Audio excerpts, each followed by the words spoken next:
This is the X&C Podcast, your Xbox newscast, featuring Colteastwood and Mag, hosting industry interviews and gaming talk live on YouTube every Monday night at 5 p.m. on the West Coast, 8 p.m. on the East Coast. For all of you listening around the world, X&C Podcast is available on demand on Spotify, Google, and Apple Podcasts. Welcome to the show. Join the chat, hit the like button, and let's get into this week's topics with the Xbox Newscast.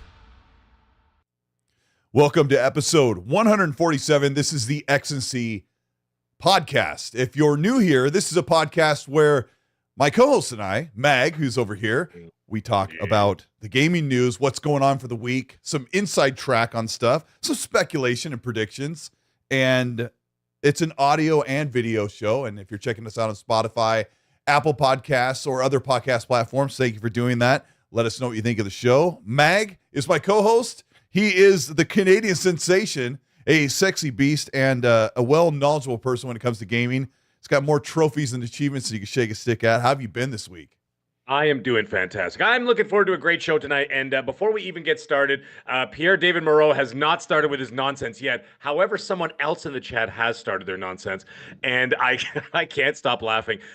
Bland Al Thor is in the chat, ladies and gentlemen. Bland Al Thor, the man with 100. He is here. He's ready. He's the ready man with to go. dozens. Yeah, the man with a few dozen.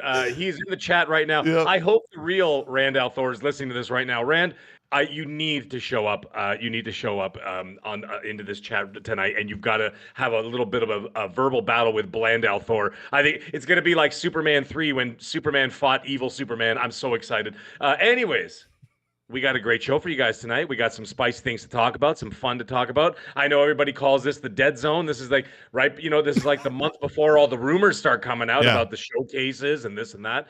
A shout out to Mav, who's had his 100th episode just the other day, and he put up a funny tweet saying, "So when did the fake lists start coming out for the summer showcases?" Right? I got a good laugh. I got a good laugh out of that, Mav. That was really funny. Yeah, it's going to be an interesting time. The speculation will, I think by the time the first week of May rolls around, maybe around Mother's Day, I think that we're going to start getting, a little bit of that info sort of coming out. Oh, look for this, look for that. Whether it's real or not, doesn't really matter. At the end of the day, it's just a lot of fun. So yeah, I was going to say, I haven't heard any whispers about the fake or maybe they're real lists yet. It was funny that you brought that up because I was thinking the same thing. We're like a month and 1 week away from Showcase, so this is about that time when people start going, "Look what I found."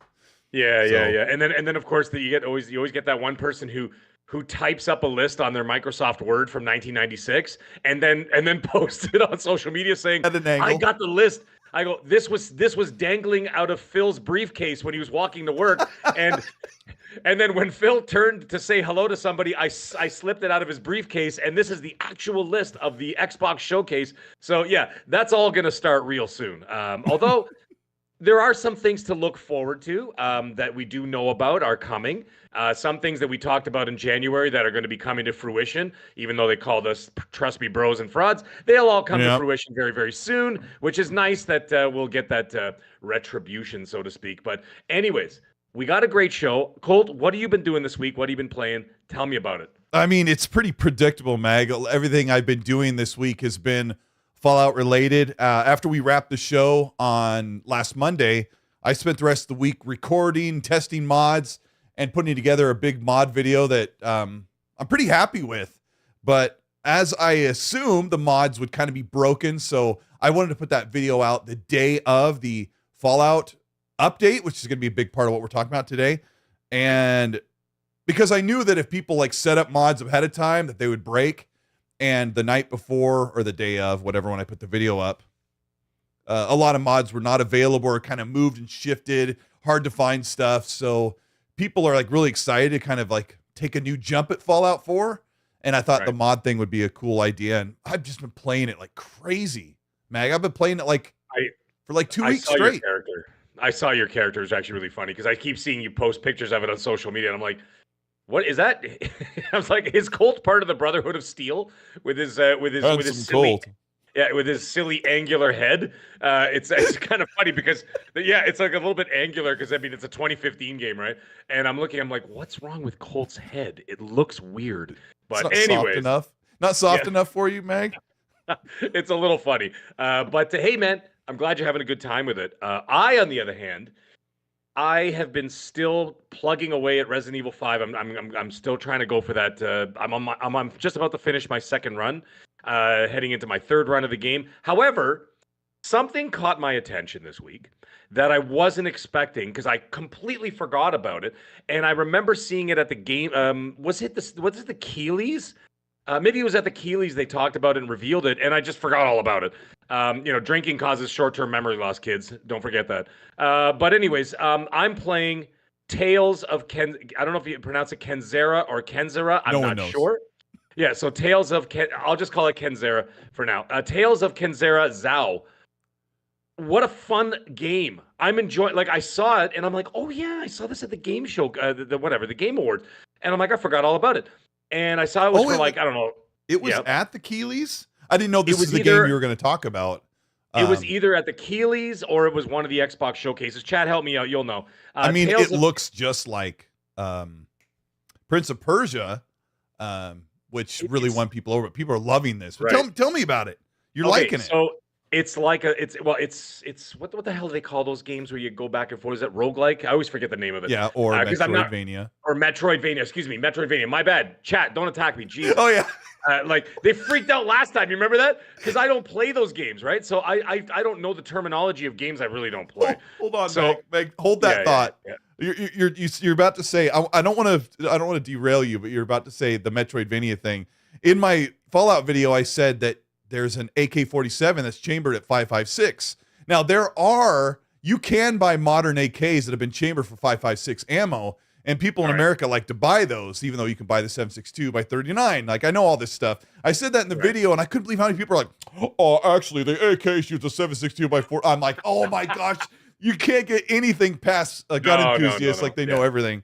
So, Metroidvania, you were saying. Metroidvania, it's like a mixture of Prince of Persia and Ori and whatever, fill in the blank of the two games.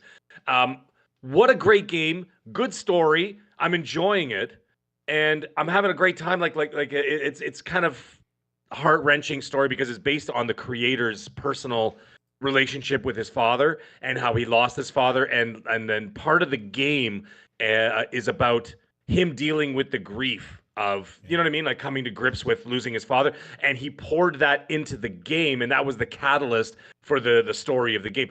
I'm loving it. So I'm almost finished. I'm on the last boss as we speak. Well, not as we speak, but earlier today. Oh, dude, I've been playing the hell out of it. So the thing is, it's at least Canadian. It's $19.99 or $20 Canadian, whatever else. So even cheaper in the US. But it's also, quote unquote, free if you're a PS Plus member.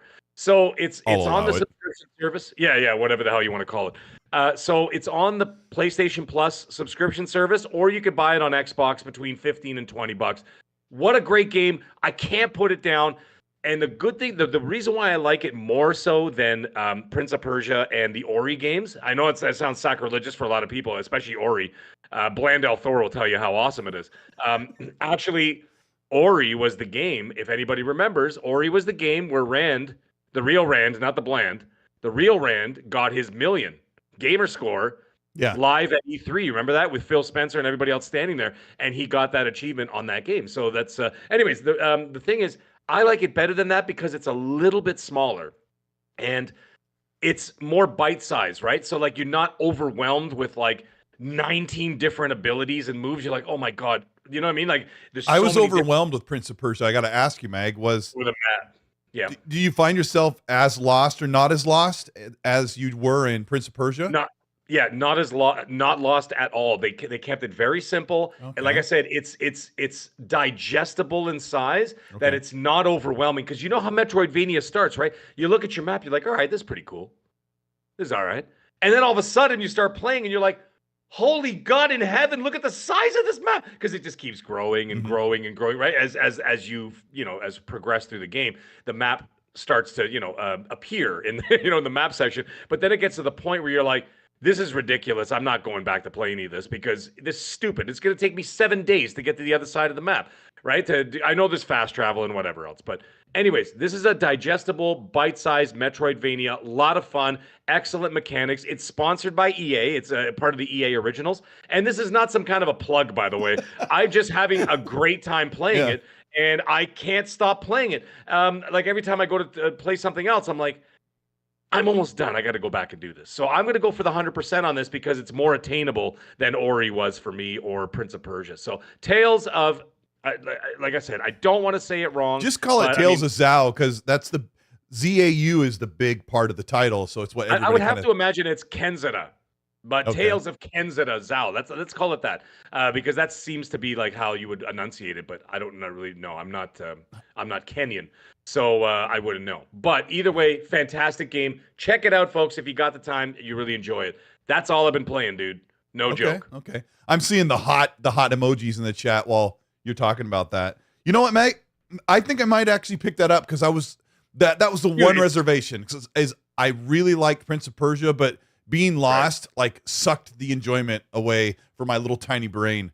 It looks like they updated the overlay on YouTube, and there's like a big green $sign, and then your emojis like you can drop. So I just noticed that before, but just now. Yeah. So let me see. I've got a half an hour of gameplay recorded this afternoon. Let me make sure the sound's off on it because I just put it up like natively. Yeah, the sound's totally up on it. I'll bring that down.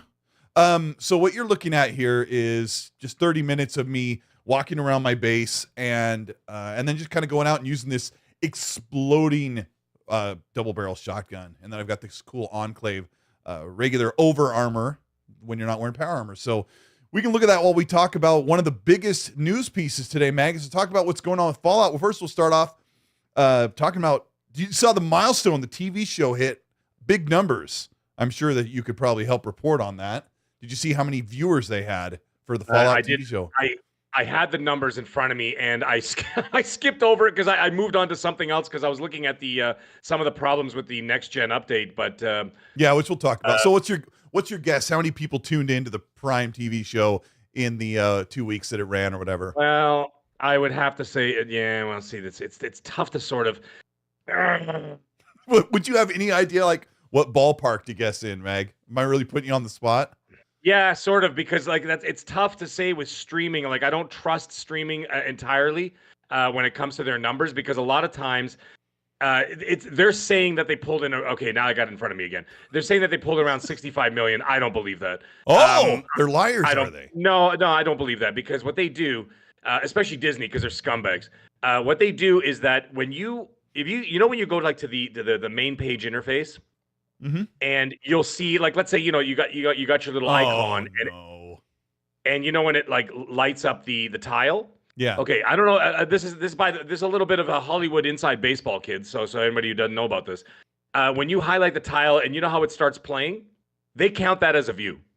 Oh, geez, that's kind of like what Facebook does when you scroll past somebody's video of them riding their dog into town. Yeah, and then. And you know how it'll show the insignia of whatever studio started making it. And you're like, why is it playing? I never pressed play. And then you move on to the next tile. They count that as a view. Okay. And the reason why Fallout is obviously going to get more prevalent exposure is because a lot of people are watching it. And I'm not gonna downplay the fact that it was number one, right? So what's happening is, because it's number one, or it was number one, I'm not sure if it's still number one now. I would imagine it is, because they have no other shows coming out for the next little bit. The Boys will obviously dominate the conversation later on when that comes out and whatever. But the thing is, when it's number one or number two, it's impossible to miss, because then when you turn on Amazon Prime, it's right there, right? So your icon is already on it and highlight on it. So the minute you turn on Amazon Prime, Grandma Colt could be turning on her Amazon Prime, and all of a sudden Fallout starts playing. That counts as a Yeah, that's oh Jesus, Colt, come on, man. Sorry. I'm sorry. It was You know like what I mean? it was like 1986 or something. It's okay, buddy. Oh God. Okay, sorry about that. Anyway, Great grandma Colt's like, what the great grandma. I didn't say great grandma. Anyways, the point is that anybody could be sitting there and you turn on Prime and it automatically starts playing. That counts as a view. So I would say it's probably about 25 million less than that. Really? But, yeah. But I don't for 1 second doubt that it's doing incredible numbers, way better than they anticipated. But now that you mention that, or now that we mention that, I have to say that I understand, hindsight is 2020. I get it. And I told you guys last week why they dropped it all at once. Okay? They weren't confident in the show. That's crazy. That's crazy. Yeah, hey, you know what? They just didn't, they were just like a lot. I know one of the producers even says, he goes, I just didn't get it. I don't get it. And they still don't get it. Some of them don't get it. And so they're just like, all right, well, it is what it is, whatever. But what a lost opportunity for both the Amazon and Bethesda by not releasing it weekly. And if you think about this, if you released it weekly, we would have been on episode 4 right now. Oh yeah, and that would have been. Well, no, but the good thing is we would have been talking about it every week for 8 weeks. Yeah, if you run a TV show podcast, like that would be juicy, right? Right. Like for example, the other shows, big shows, Last of Us, House of the Dragon, HBO shows like that are weekly no matter what, right? People were making bank off of those YouTube videos and whatever else, discussing each episode weekly, right? Do you think that to follow up a question with what you're saying, do you think that maybe the first episode may not have grabbed people if it was like, here it is, let's see if you come back next week? Chat, kind of chime in on that as well. Like, if you can think back, Mag, of you watching the first episode, if I can remember, like, we have to probably still be semi-careful, but if I remember right, like, the vault, things happen in the vault, like there's big violent action in the vault in the first episode, right? Yes. Yeah. So, like, I was pretty hooked in, but I'm a major Fallout fan. Were you liking it, episode 1, or were you like, well, let's see where it goes? Actually, the funny thing is, and this mirrors a lot of people that were sort of like, I was never out there screaming 10 out of 10s. I never said it was the greatest show ever. I said it was a great show. I enjoyed myself. But the first half I thought was more intriguing than the second half. When things started to come together in the second half, you're like, well, it was pretty obvious where it was going. I mean, I understand, a lot of us have played the games. We know the lore. We know what was going on. It was interesting to see them translate it from the game onto the screen. It's always fun to watch that. Liberal Table 756. How you doing, buddy? Sorry, he just screamed Mag really loud, so I had to say. I was like this close to man, he's going to yell at someone. No. The chat's been wonderful, except for Pierre. I see you, Pierre. Anyways, Tabernacle. The point is that as the show went on and then the reveals started happening, I'm trying to be very careful here. Mm-hmm. I was like, okay. So I found the first half, like you said, with the stuff that happened in the vault in the first episode, the world building, the little bit of a mystery that they threw in there, some other stuff. Don't go over here. You know what I'm talking about, right? Remember, don't go on that floor and this and that. I was like, ooh. I was getting excited, and it was giving me that Lost vibe. Remember that show Lost, the one that J.J. Abrams did in the early aughts, right? Yeah, where you're just like, I just want to know what all this means or what is behind the curtain. Right, it was building a mystery, right? Fantastic mystery. But as they started revealing the mystery, I was like, okay. I'm like, all right, it was good. It was good. It was good, but it wasn't like I wasn't jumping off the couch, doing that. The Joe Rogan meme where he's doing the UFC. This one. Oh, we're doing. Yeah. I wasn't doing that. Like in episode 7 and 8, I was just kind of like, okay, all right. I'm like that. They did the payoff. Fine, they did the payoff. They set up whatever they had to set up, and I'm like, great. But anyways, the thing is, getting back to what I was saying here, is that what I think they should if they had released it week to week, even if it wasn't amazing, you still would have had it in the topic of conversation where it would have gone for another 4 weeks. The momentum actually would have built even more. Because then people would have been more intrigued. People who weren't interested say, damn, this, everybody's still talking about this. And when you see a great show, like for example, House of the Dragon, And as each episode went on, the viewership rose, not dropped off. It rose. So because more people talked about it. So if you have a great show on your hands, it's a gamble you have to take. I understand that. So the executive producers saying, you know what, we're not confident in this, drop it all at once. A lot of people had something to say about that, Mag, on our last show. You got to gamble. Yeah. Sorry, what did they say? What did they say? They were, a lot of people were like really mad. Like, I can't believe the executives would be that dumb when you were talking about how they were like iffy about the show, because a lot of people in the, as the show was posted, our show was posted, people were commenting during the week. They were like, how in the world could they not see it? But I mean, just think about the people, think about the people you work with that don't get your vision when you're doing something or trying to create something. Sure.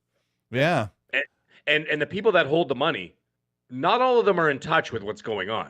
You know what I mean? Like you look at fans, like for example, Star Wars fans who have been, steadily disappointed for the last like 10 years.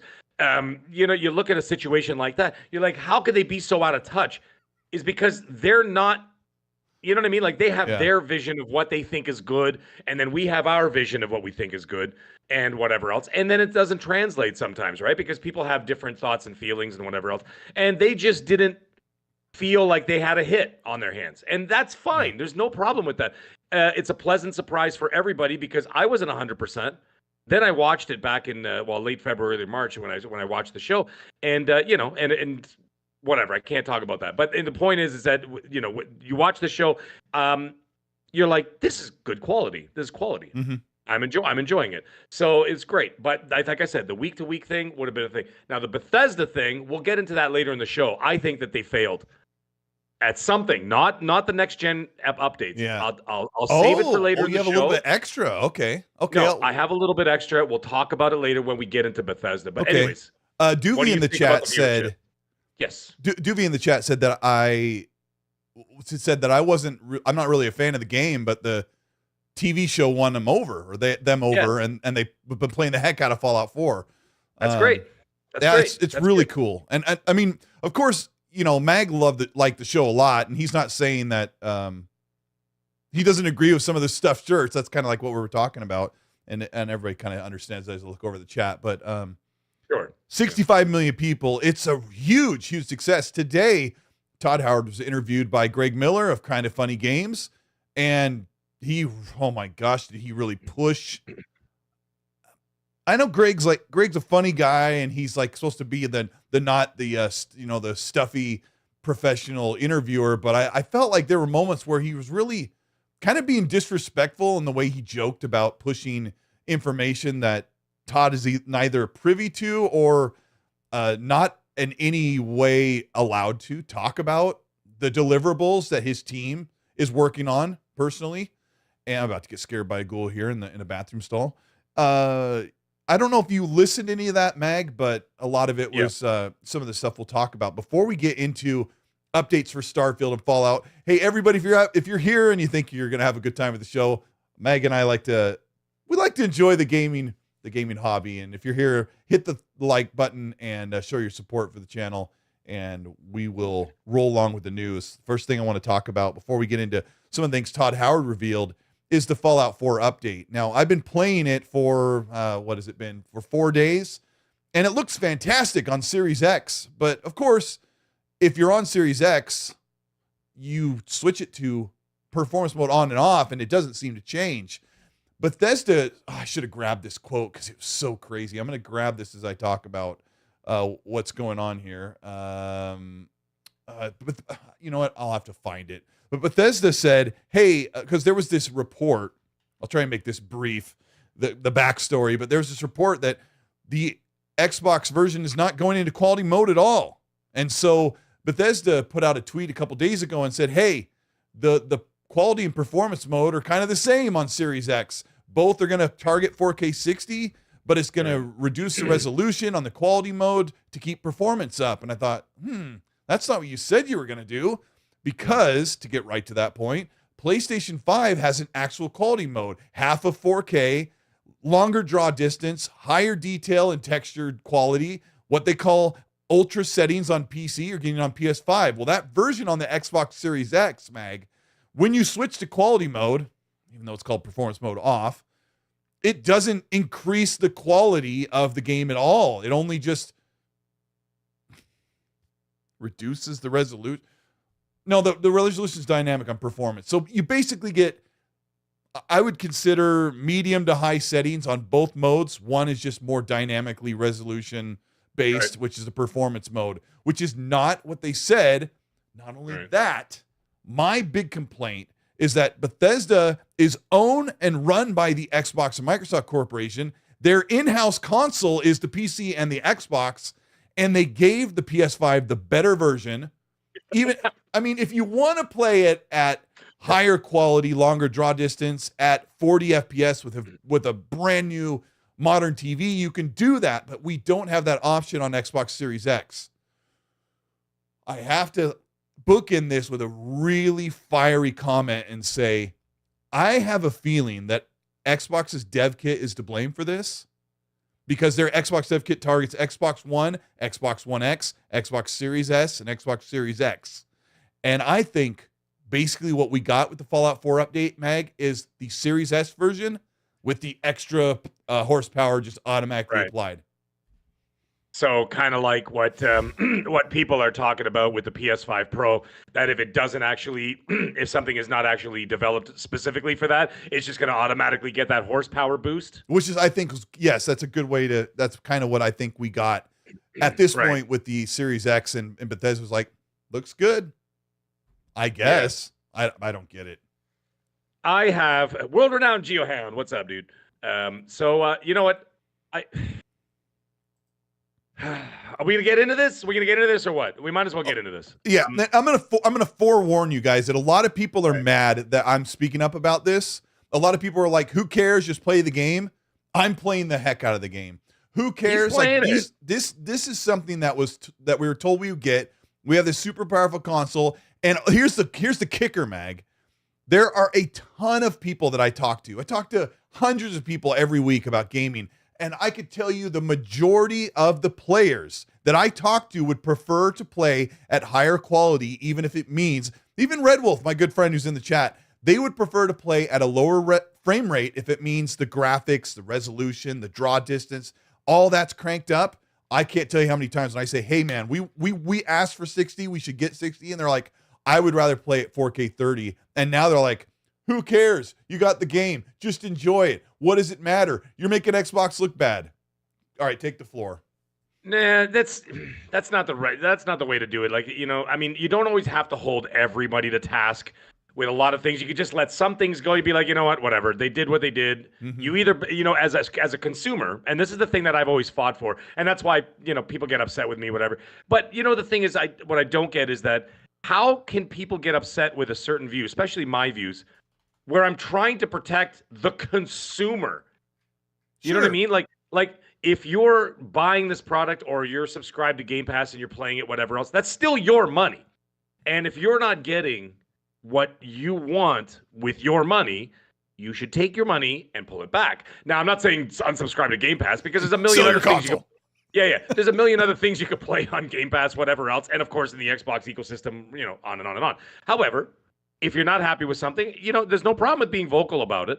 You know, don't be toxic about it, you know. But, I mean, I was just reading an article about the whole thing. You know, this one was from Forbes. They were talking about some of the different problems that came up with the update. For example, like Steam Deck users. Did you see this situation? No. I'm very limited in scope, just Series X. So yeah, what do you have? So this is what happened. So not all of them, but most of they said a lot of Steam Deck users, their settings were completely wiped out when the update came through. Right? And I'm like, what? Yeah.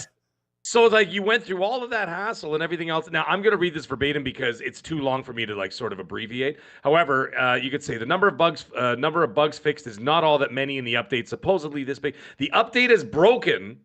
Yeah. A number of long-time Fallout 4 mods many players have been running for years and thrown future mods projects into chaos. And while there is now ultra-wide support for the game, it stretches out the UI with no FOV slider to be able to fix that. The game is still locked at 60 FPS and PC cannot go higher. It has to, because you have audio sync problems or physical characters will fly crazy because when the physics is tied to the frame rate at 60, so going over causes weird bugs and glitches. So anyway. Yeah, and then of course they went on to explain about the Steam Deck situation, and then went into the quality mode. They're saying is quote unquote broken on Xbox Series consoles, and it's disabling performance mode doesn't do anything. However, this is not happening on the PlayStation. So I thought that was interesting. Now I'm not playing it. I'm just observing from a distance because I'm playing this this Tales of Zal game. I'm having a great time with it. However, I can't ignore.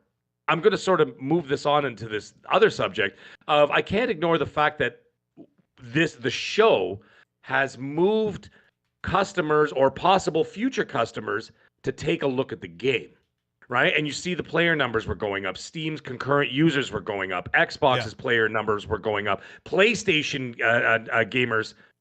It's the most downloaded game on PlayStation right now. It's one of the most downloaded. So people are interested to check it out.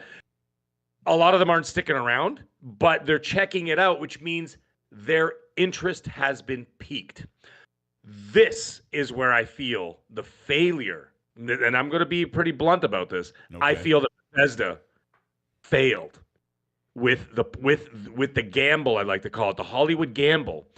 They had the opportunity. This show has been in the works since 2020.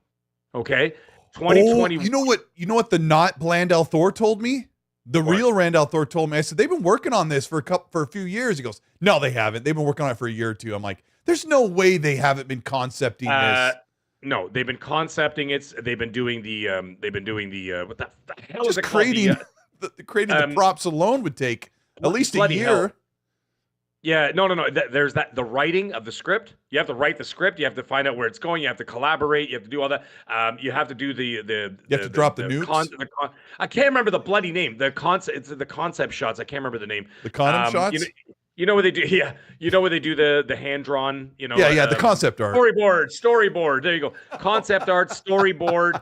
They have to do all that stuff. Then they have to do the props, the building of the sets, the whole 9 yards, the VFX. Then they have to film. Then they have to do, they do pre-production, post-production. You know what I mean? Principal photography and photography. And then they have to do pickups. They got the guy who holds the big mic.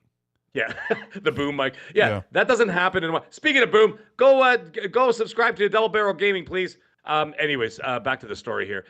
Sorry, you said boom. Mr. Boom Mic. Yeah. Mr. Boom Mic XL.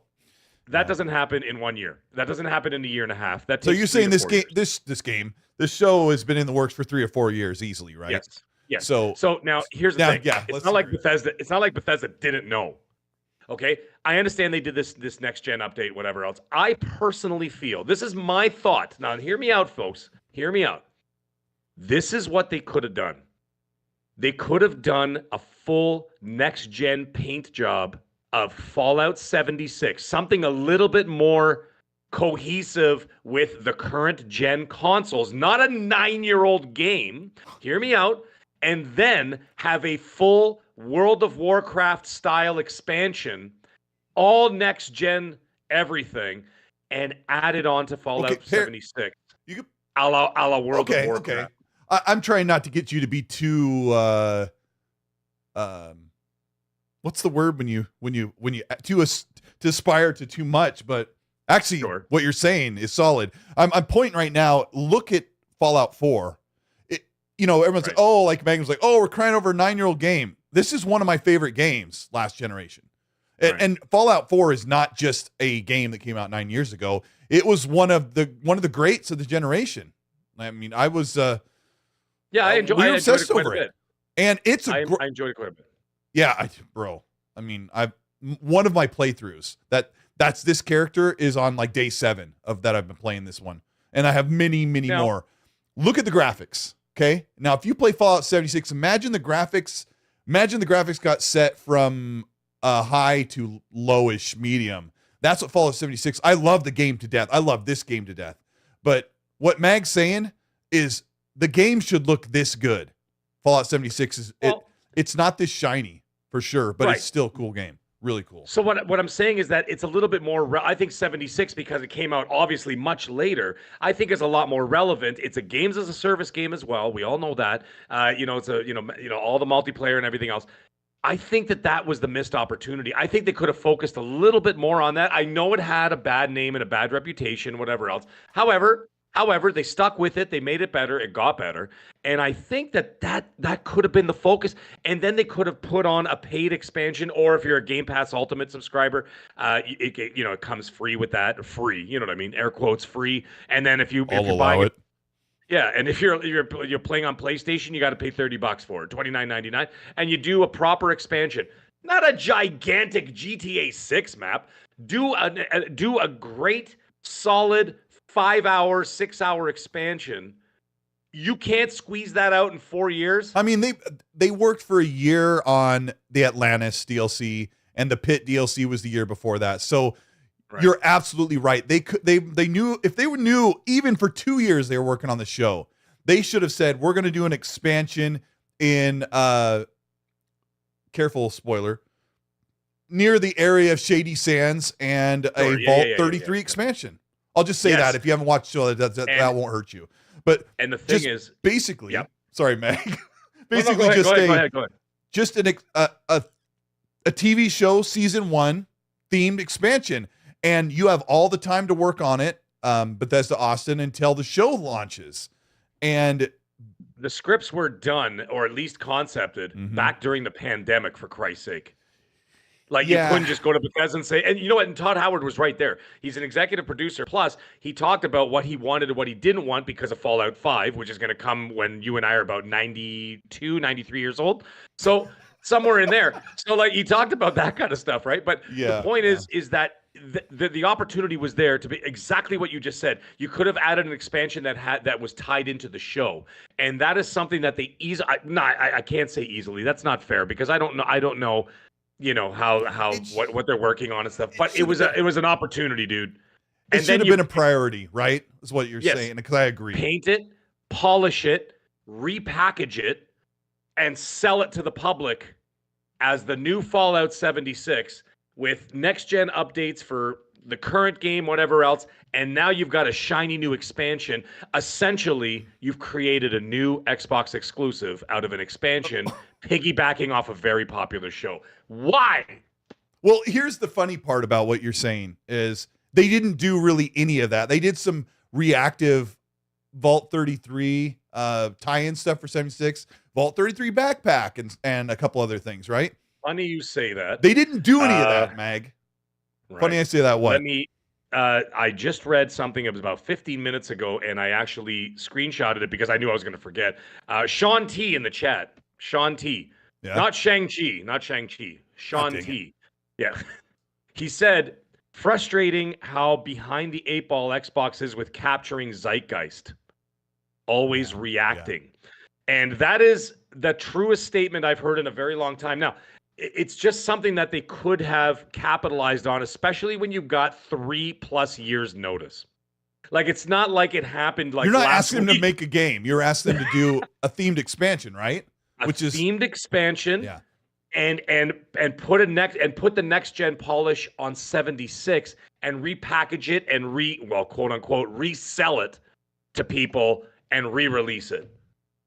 And make a whole thing out of it. Put some advertising in there. Put some things on TV, whatever. You know what I mean? On YouTube, really advertise the hell out of it. Push it out the door, and you would have gotten a hell of a crowd behind you, and you might have been able to relaunch a fairly quiet, a games as a service, and that could have been something, man. So, and then they could have grown on that. I don't know. I'm just spitballing here, right? They're just spitballing. But the obnoxious thing is it is the obnoxious thing is, Mag, they've seen incredible growth.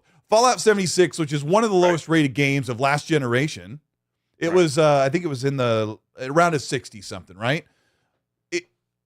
It's blown up. Like, it's more downloaded than Helldivers right now on PlayStation 5.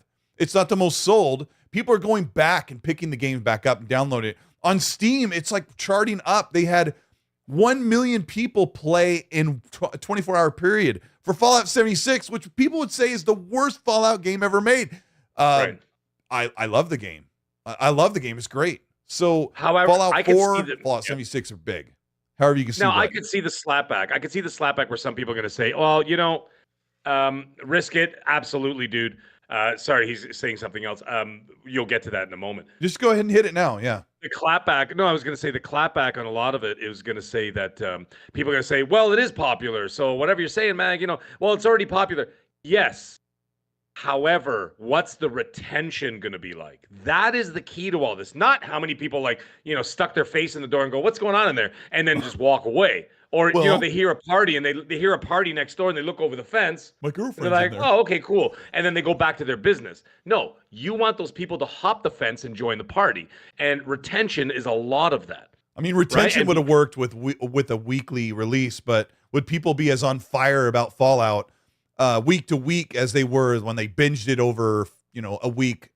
But you know what? That's the gamble, Colt. That's the gamble that you have to, when you're putting out a product, it's not guaranteed. I know a lot of these corporations like to be risk averse. That's the big term these days, especially for Hollywood.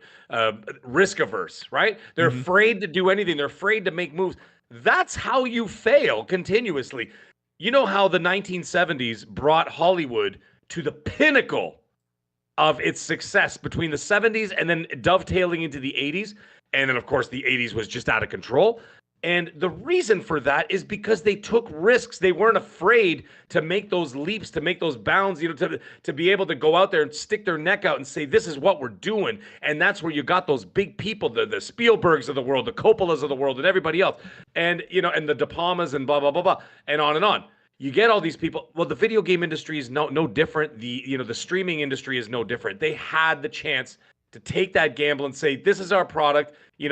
Some people may not have liked it. They made an executive decision. I think it was a risk-averse poor one. Now, when you drop Echo on Disney and they dropped it in one day, is because the show was a pile of ass trash. I don't even know what show you're talking about. Yeah, exactly. Well, case in point, ladies and gentlemen, right? But that's a different story. Yeah. This still had a quality polish to the show. So when you watch the show, you could see they poured money into it. Right? So that being the case, I think they should have taken that gamble. I think Bethesda should have taken that gamble. And you never know, they may have seen a better result. I mean, they're having a great result, but it could have been astronomical is what I'm getting at. Yeah. And I was also trying to jump like on your shoulders and say the success is kind of astronomical with so many people picking up the game. It would have been really nice if they had something new.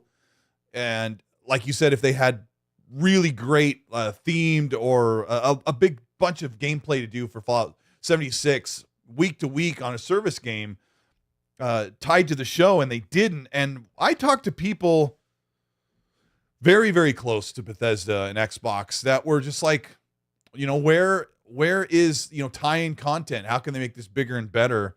And I don't know if there's much more to say about the Fallout patch. I have a feeling that Bethesda is going to get back to us in about a week or two and patch in a proper ultra settings, 1440p, 30 to 40 frames type thing for Series X, because honestly, that's what they advertised, and they honestly didn't give that to us, whether you're going to play it or not. I will say, I've done nothing but play this game on their supposed performance mode.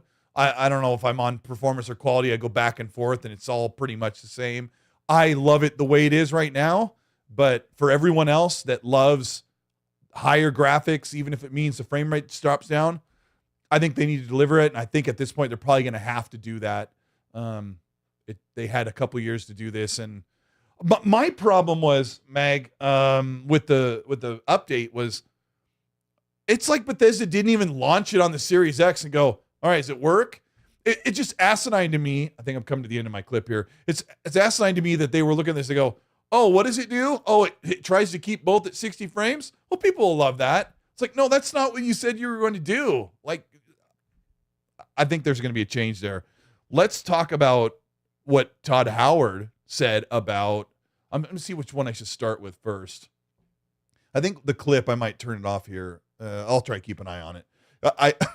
On this playthrough, I did not side with the Brotherhood of Steel, and I went into the Boston airport, and they lit me up like a Christmas tree. So, let's see. We covered the Fallout 76 and So one of the things that I talked to Phil Spencer about crossplay, and he's been very public about this as well. And he said he wants Fallout 76 to be crossplay with people on PC. He wants cross progression. If you play on PC, you should be able to pick up your character where you left off on Xbox, PlayStation, vice versa. And Greg Miller asked, I don't remember what you said if you listen to this interview, but he straight up asked Todd, like, do you guys want crossplay and cross progression? Todd really skirted the crossplay, where if you're on PC, you can join your friends on another platform. He said that with the server silos, he says some stuff I don't understand, that if Pushing Polygon's listening in, he will message me and teach me all about it. But yeah, he I'd said like to hear yeah, I would too. He said the technical aspect of getting people to play across platforms is very difficult. So what he does want to do, and he kind of alludes that it's more possible, and something that would be coming soon would be for you to pick up your character on a different platform, to load up your Colteastwood or your The Mag on the other platform. And like my good friend Ben Kenobi, who does the coins, that we'll be giving away a couple coins today, the Xbox related coins. He's been playing mostly on PC. He's like, I can't play with you guys. I got to start with a lower level character, but that totally works. So let me look at what else they said. Before I dive into that, I got a couple of supers I should get to. We got a couple channel members. I missed one right when we signed off last week, and it is from... Did you get it? Yeah, I've got it. It's from Magnum. Magnum said last week, right before we signed off, just want to say, Colt, Mag, you guys are the best. Would love to game with you sometime. And I think I messaged Magnum and said, just send me a party invite if you see me on. And I know Mag has been on, but it's not you every time. So no, it's not me every time. Yes, yeah. Sometimes my daughter's on there and she's farting around with her friends playing.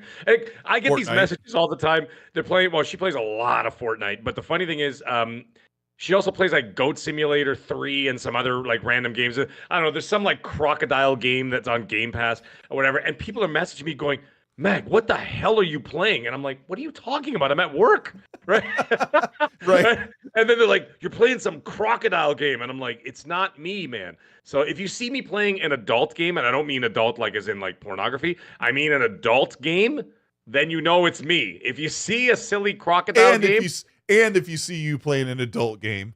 Yeah. Yes. Well, either or is you. The other thing is that... I'm not Randall Thor. I'm not going to be playing the Barbie game and the crocodile game to boost that achievement score. Right. Yep. So it's actually my kids. Anyways, carry on. Sorry about that. The Mushroom Kingdoms and the like. Yeah. Well, we've got Sith Lord, who has been a channel member for 17 months. It's good to see you, buddy. Says it's always a better week when Colt and Mag are together. Mag putting in that time. I am on Fish and Fortnite. What fun and what's next? Yeah, that was funny that one came up right now. Pierre David Moreau, thank you so much for the chat. Says, insert something gross, freaking, scary, bad, a big villain out here. Hi, guys. Big love and respect. Screwed up, buddy. Yeah, thank you for that. And Crafty Martin, G2UK, thank you for the chat. Says, good morning, Colt, Mag, and chat. I forget it's like 1 a.m. over there, about 1:30, or almost 2 in the morning over there in the UK. And shout out to you guys over there. Gramps Wows Barbecue Game Cat, thank you so much for the Australian $10 super chat in the goldenrod yellow, blazing and burning the retinas. We appreciate you so much for your support. Grandpa says, hold on, Xbox said PlayStation wouldn't get lesser versions, so they're staying to their word. It's not as good on Xbox due to the number of SKUs they support. That's on them. Yeah, I mean, I don't know if anybody's going to clip that, but I'm honestly starting to think that there are issues. My take is that it's very possible that Fallout 4's next gen update is the Series S version boosted up with the extra hardware that's in the X. And I bet you because Digital Foundry did a really quick preliminary look, like they didn't have time to do the thing because they put out their podcast this morning in the US. I have a feeling when they dive into this, they're going to say the same thing. It looks like they got the Series S version and just let the hardware do the rest of the work. And that's not how you enhance a game like this, as an iconic Fallout game. So, Eric Goff, thank you so much for the chat. Says Mag, give us choices, fool. Give us choices for what? That was about 20 I think minutes ago. I think that was in reference to the Fallout game, giving us the choices for whether you want to play, dynamic resolution with, frame rates and all that stuff. Yeah, I think that's what he was talking about. Yeah. Speaking of Digital Foundry, guys, I also expect them, hopefully if they dive into downtown Boston, they're going to see, I think what you're going to see is a lot of straight line 60, and then you're going to see these quick like plateaus down into the 30 frames. Because when I was playing the game, I have a couple mods which might be affecting it, and I don't want to turn them off because I have some great ones. But sometimes when I turn the camera, it would look 30 and then come right back to 60, and that would look like this on a frame time graph, little down spikes.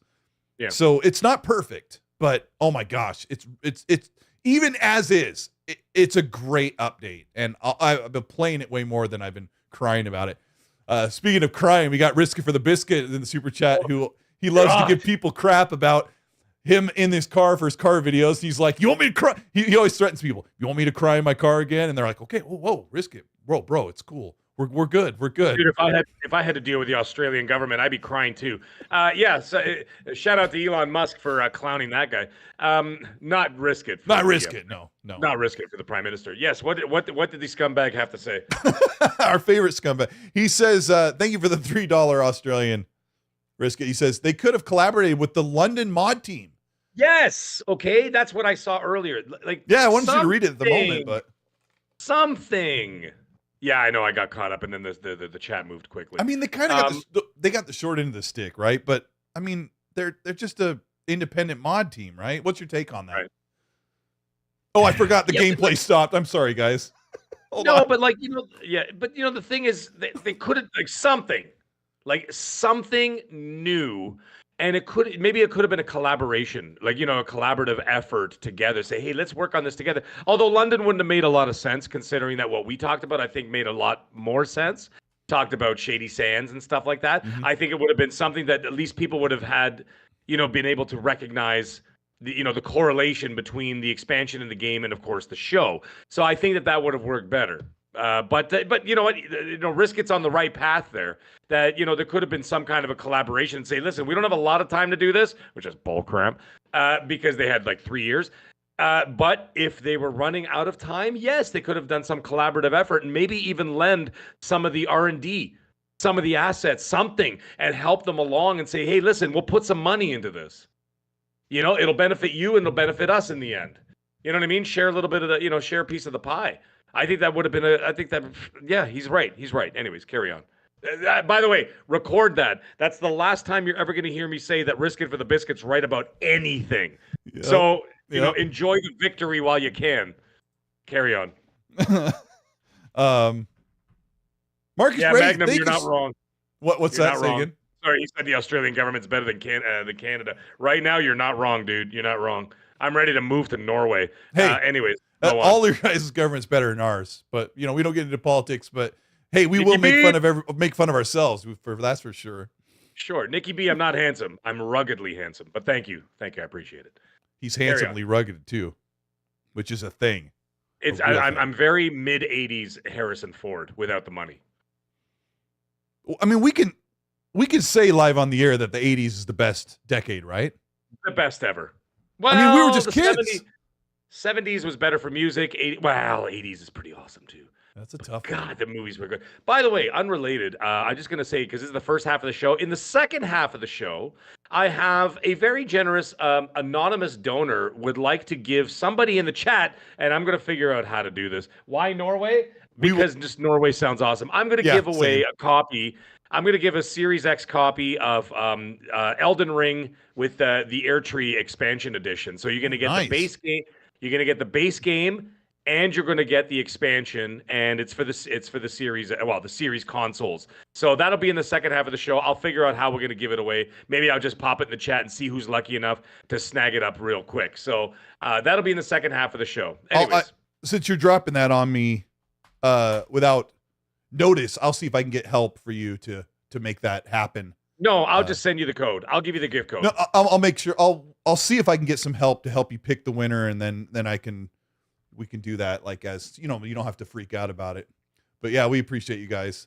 I know people are I'm looking at the chat. Some people are really frustrated at the way that Xbox leadership has handled some things, and they're in a really, really good spot right now. They're ramping up for Showcase. Their games are about to come out. They're in a really good spot, and for them to make little mistakes like this that I think are kind of big, they're big black eye in a way to not get the console what it deserves. Sorry, I'm looking at Marcus Ray's comments. He says, next time you see Phil Spencer, ask him why our first-party studios keep making games play better on PS5. The PS5 dev kit they're all ponies.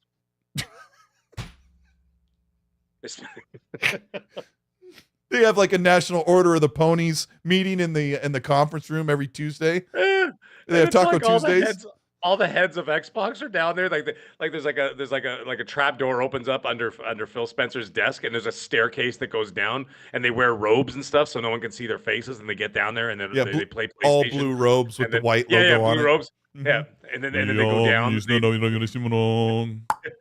Yeah, yeah, exactly. Probably. Yeah, Xbox has no games. They just like. For the real answer, sorry, Meg. Sorry, yeah. As we get super sacrilege and everything, the real answer is it's obvious that the PS5 porting process is much easier, and the QA/QC is just not happening for Xbox. I don't know what it is. Like I was saying like 10 minutes ago, you loaded up the game and you didn't think, oh man, this doesn't look as nice as the PS5. They just ship it. It's just it doesn't make any sense. It's not how you're supposed to do things in the regular business world. I don't know. It's just me, You just maybe you're supposed to take pride in your work, Mag. I don't know. Is that just me? Listen, George Carlin said it best. Rest in peace to George Carlin. He said this world has very few winners, whole lot of losers. So remember that when it comes to people who show pride in what they do in their work and everything else and work ethic and all that stuff, it's a very, very small percentage of people that do that. And then the people that bitch and moan about what everybody else has, they're the ones who are usually not doing anything. Hey, hard work is hard. I'll tell you that. Hard work is hard. A lot of people see, and that really bothers me, by the way. I'm not going to go off on a tangent, but I will say this. There's nothing more irritating than working your ass off every single day, day and night, whatever you're doing. Not every single day, but you know what I mean? There has to be a work-life balance and all that. Not seeing your partner, not seeing your wife, not seeing your family all the time, having different schedules because you're trying to make it work. You're always in the grind. You're busting ass. You're making moves. You're trying to get ahead. And then you get some guy who's basically dragging his feet through life and this and that. And then they see you got a nice car or a nice pair of headphones or this and that or a nice house or whatever you're doing or go on vacation. They go, must be nice. There is nothing more irritating than those three words. I do that. Must be nice. It bothers me beyond all comprehension because you know what? New car, huh? You got to work at that stuff. Even a rock star. But people talk about rock stars. Oh, rockstar. This guy, he makes $100 million a year. What the? Blah, blah, blah. Do you have any idea how hard it is to be a rock star? I've spoken to my brother performs with rock stars all the time. And does what he has to do, right? Actually, it's not easy, I'll tell you that. It's not. Yeah, exactly. Colteastwood's right there. You think they got an easy life? They're working 18 hours a day. They're being whisked off to places all over the place. They don't get to sleep. They're taking drugs just to stay awake and be able to perform and everything else. They're being pulled in a million directions. Can't go to the movie theaters. Can't go shopping. Can't do anything. It's horrible. And at the very least, they sit around at the hotel or go golfing all day, bored out of their skull until they can actually perform. And that's not a fun life where you sit around the hotel or they go someplace and eat. Or there, we just killed an hour. We don't even actually do sound check till 9 o'clock or whatever they do. But, or they fly you from LA to Japan and then you don't get to sleep and then you have to go directly into interviews and all this other stuff. Then you go to sound checks. Then you get to sit around for 5 hours. Why do you think they're doing drugs all the time? That's the only way they can stay awake. And then they got to perform for 3 hours on stage without a break. Holy crap, man! We need to start a save the rock stars charity fund, Mag. Oh, they don't need money. They don't need money. But I mean, I don't complain when they have a $25 million mansion. I'm just like, okay, man, dude, I don't want to be a rock star. Yeah. I've seen their life. It's horrible. I'm like, nah, man, you guys can have that. I'll enjoy what I'm doing over here. Must be nice. New car, huh? Must be nice. Oh, you're going on vacation? Must be nice. Yeah, it took me 11 months to save up. Jesus, man. Like, you don't understand the sacrifices that are made. Anyways, whatever. Don't matter. Let's get back into the show. Everybody's gonna call me yeah. Whatever you say, boomer. Whatever you say. Go. Must be nice. Must be nice. Must be nice. Marcus Ray, I never even got to it, but he left a $5 super. So thank you for that, and hit the like button for Marcus Ray, who's got a pretty cool dog as a profile picture. Cool. Let's get into this news because Todd Howard, he didn't want to drop some nuggets, but he kind of had to because he's being pressured by Greg Miller. How dare he? Greg Miller straight up asked him. He's very intimidating. Right? Yeah. I mean, the guy's funny, Greg, and yeah, yeah, he was like totally not serious, but sometimes he was kind of like doing the joke, and Todd's like, "It's not easy for me." There was a couple times when he said something as like a sarcastic thing, and Todd was just like, "Yep." He's like, "Because you hate Obsidian and Fallout New Vegas, right?" And Todd didn't hear him. And he goes, "Yeah." I'm like, "No, he doesn't hate it." And then he had to clarify that he loves. He's like, "We published." He's like, "Why do people say this?" He didn't say that part, but he's like, we published Fallout New Vegas. Like, they published that game. They signed off on it. They got paid. Well, they got paid.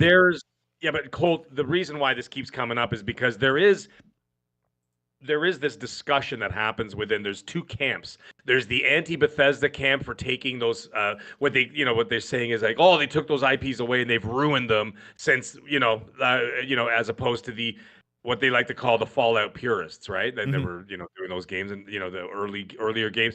And so there's those two camps there, right? That argue against each other. So that's a thing. Like, it's a big thing in the back. Like, you see a lot of it in the background. Like, you got the Fallout purists, as they call themselves, and then they hate Bethesda. And then you got the Bethesda people that support them that, you know what I mean? And get with the times and they're doing great and this and that. It's pretty wild. And Todd's right in the middle of all that, right? He has to take the brunt of that because he's the face of the company, right? Yes. Anyways, carry on. I'll just write it anyway. I was going to say it so I don't hold us up. Oh my gosh! Whenever I try to type fast, it's worse. I was going to say, hey Mackie, we watch the chat on the show a lot, and we like to of course we like to comment on this chat for absolutely. You might have been kidding, but said, oh, a super, don't listen to the chat. I check the chat all the time, except when I say something controversial. If I say something controversial, I ignore the chat for about 5 minutes because I know someone's going to say something really nasty about me, so I don't look. Yeah, so just so you know, must be nice to have a podcast. Like that whole must be nice thing. I guaranteed I pissed off at least 25 people. Everyone's in on the joke in the chat. I'm watching them while Mackie was saying. Okay. I think Mackie's just kidding, but yeah, I mean, I've got a live. I only have one monitor, one TV. I've got Mag live right here so that we can actually talk, and I've got YouTube over on this side of the TV because right here, okay, so I can see the chat.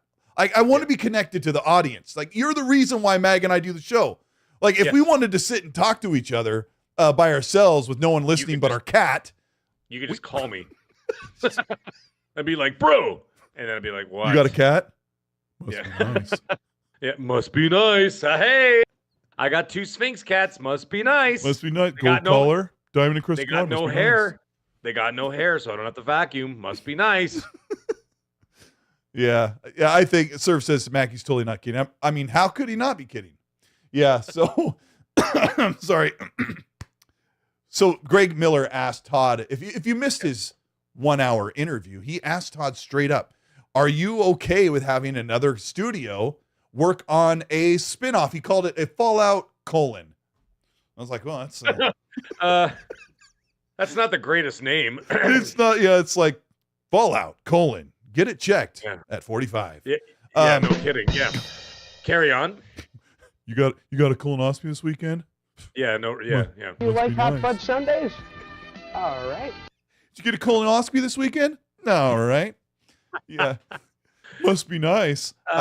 He asked about, would you guys be cool with a Fallout : like Fallout New Orleans, Fallout New Texas, or something, whatever. Like, we could all make up the names. Fallout Shady Sands. Let me pick your brain, Mag.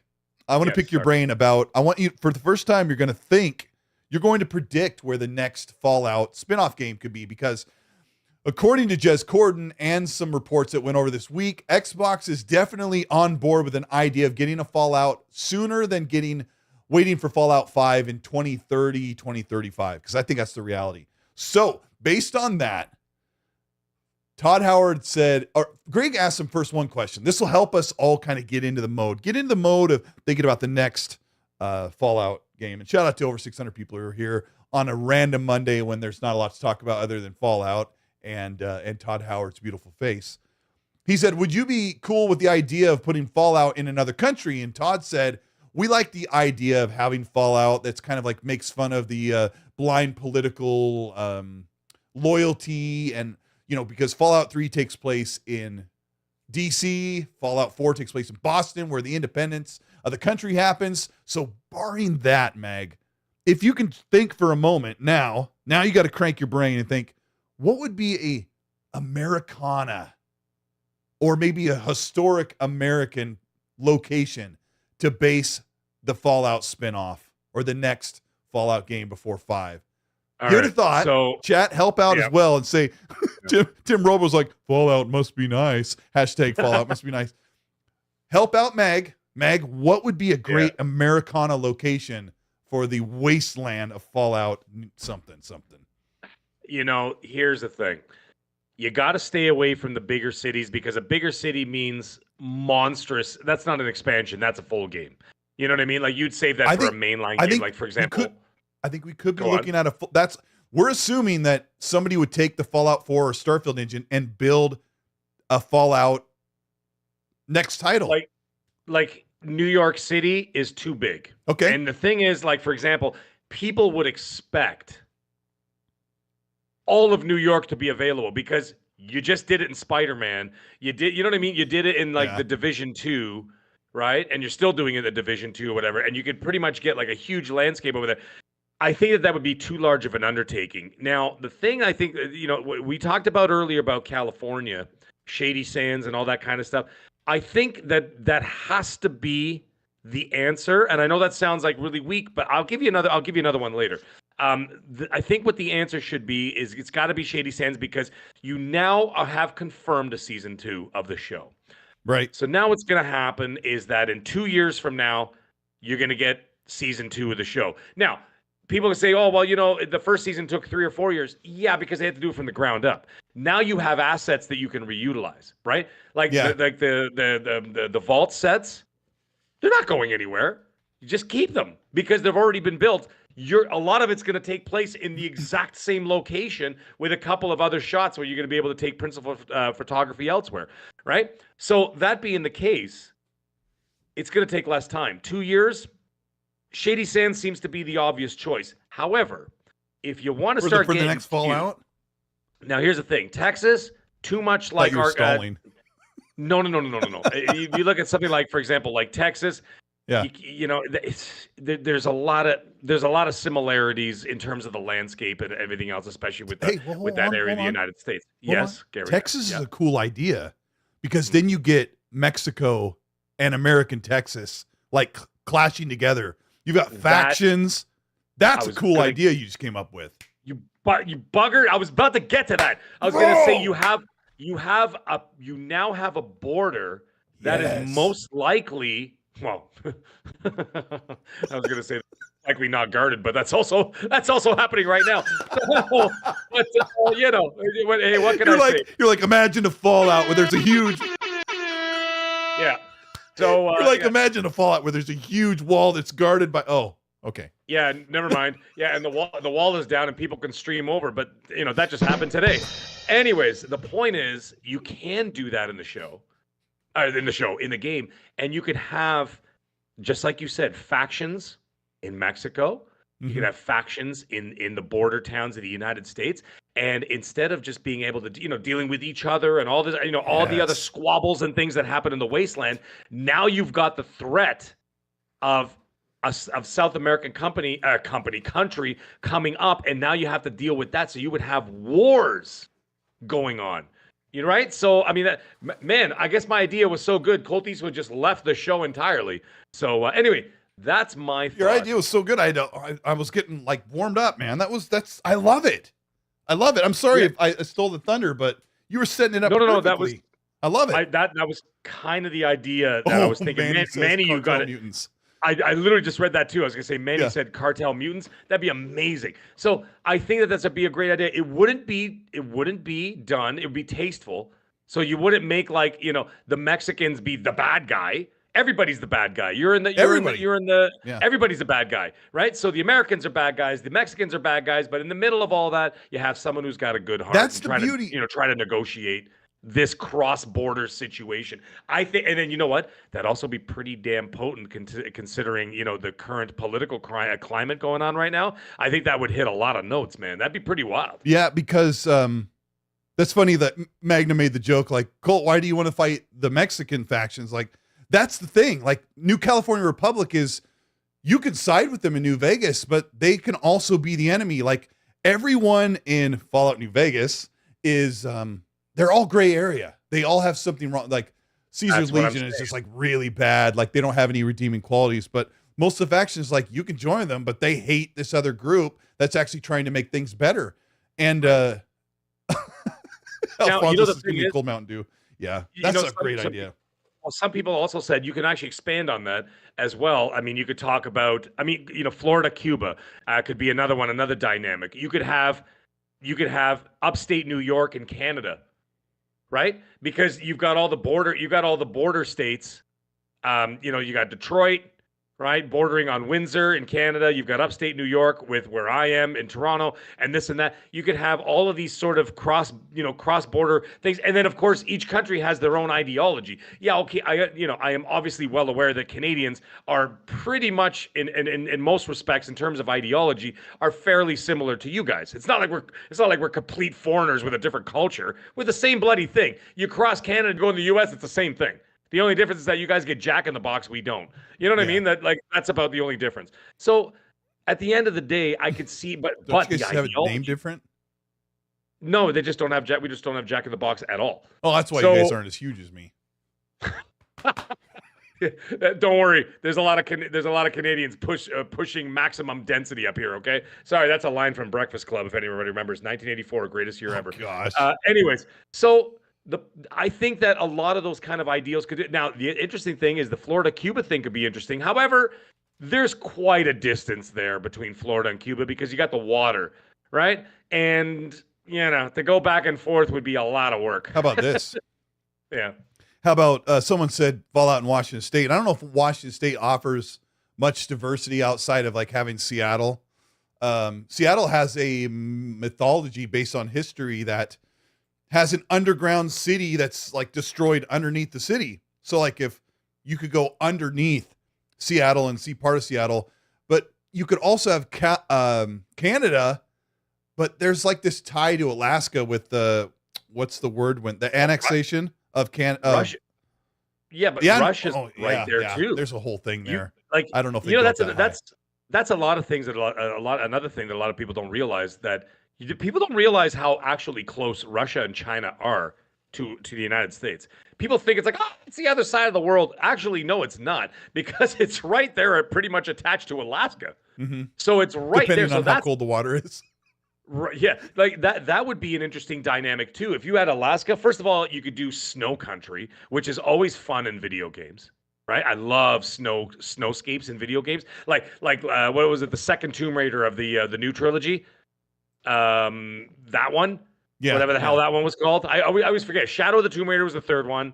The second one, the first one was Rise of the Tomb Raider. Rise of the Tomb Raider. Rise of the Tomb Raider. Yeah. Rise of the Tomb Raider was the snow one. Love snowscapes in video games. Great idea. Now the thing with Washington though, they've done that in the Division. Remember they did. Mm-hmm. Remember one of the base was the White House. Right? So they kind of sort of covered that. So I think like maybe Alaska, Russia be fun, or maybe Alaska, Russia, Canada, because we're all there. That sounds like a good idea. But so I think that'd be a lot of fun. By the way, I got some interesting news that just got sent to me. Thank you, Sailor Mercury. You want to put that in now, or do we tie it in later? What is it? No, it's unrelated to this stuff altogether. So take it with a grain of salt. But this came to me from someone who's someone's fairly reputable. They haven't been wrong so far. Okay, be careful though, because people don't. I know people lose their minds. They lose their mind if it's something that they haven't heard. So here's he said, take it with a grain of salt. So take it with a grain of salt. Don't start throwing darts at him. Yeah, but it's someone from the industry who's actually fairly prominent. So but said I could leak it tonight. It said that the Gears 6 game currently has very intense first-person chainsaw battles. You can leak that tonight. Can you say that again? I'll read it verbatim. Grain of salt, okay? Before everybody loses their effing minds. The Gears 6 game currently has very intense first-person chainsaw battles. You can leak that tonight. Okay, That's kind of fun to chew on. Let's chew on it for a second, because I've never heard this before. Mag said he didn't give me a forewarning. Did it just pop up on your phone or something? No, dude, literally right here. Here we go, Jagger. Already starting with his bullcrap. Mag with his trust me bro takes. It's not a take.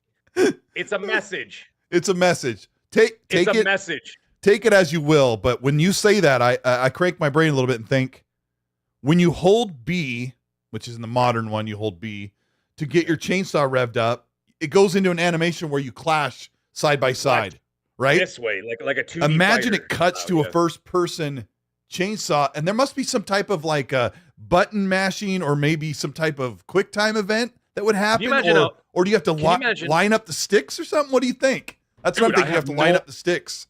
I have no idea. Now I'm going to have like John Linneman going, he doesn't know when he's talking around. And I'm like, listen, it's just a message, all right? So everybody calm down. But how about this? How wild and how terrifying would a first-person chainsaw battle be? Like you've got like the teeth and the revving up and sparks right in your face as you're playing the game, and blood and God knows what else. I'd be like, oh my God, that'd be so scary. You know what that says? Maybe to me, Mag? It says that maybe they're returning to their horror roots because the other games weren't scary since the first two. And something that you said that I gave you props for on Crossfire when you said, let them change a mechanic, and if it's cool.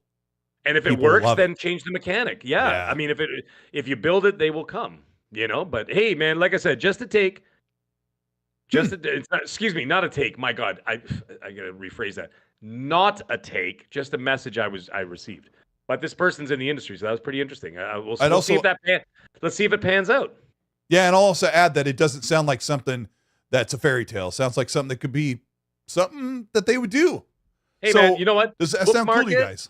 What? Bookmark it, and then we'll revisit that when they actually release. When they actually release footage, or they actually release the game. Not the game, but footage. We'll have an idea.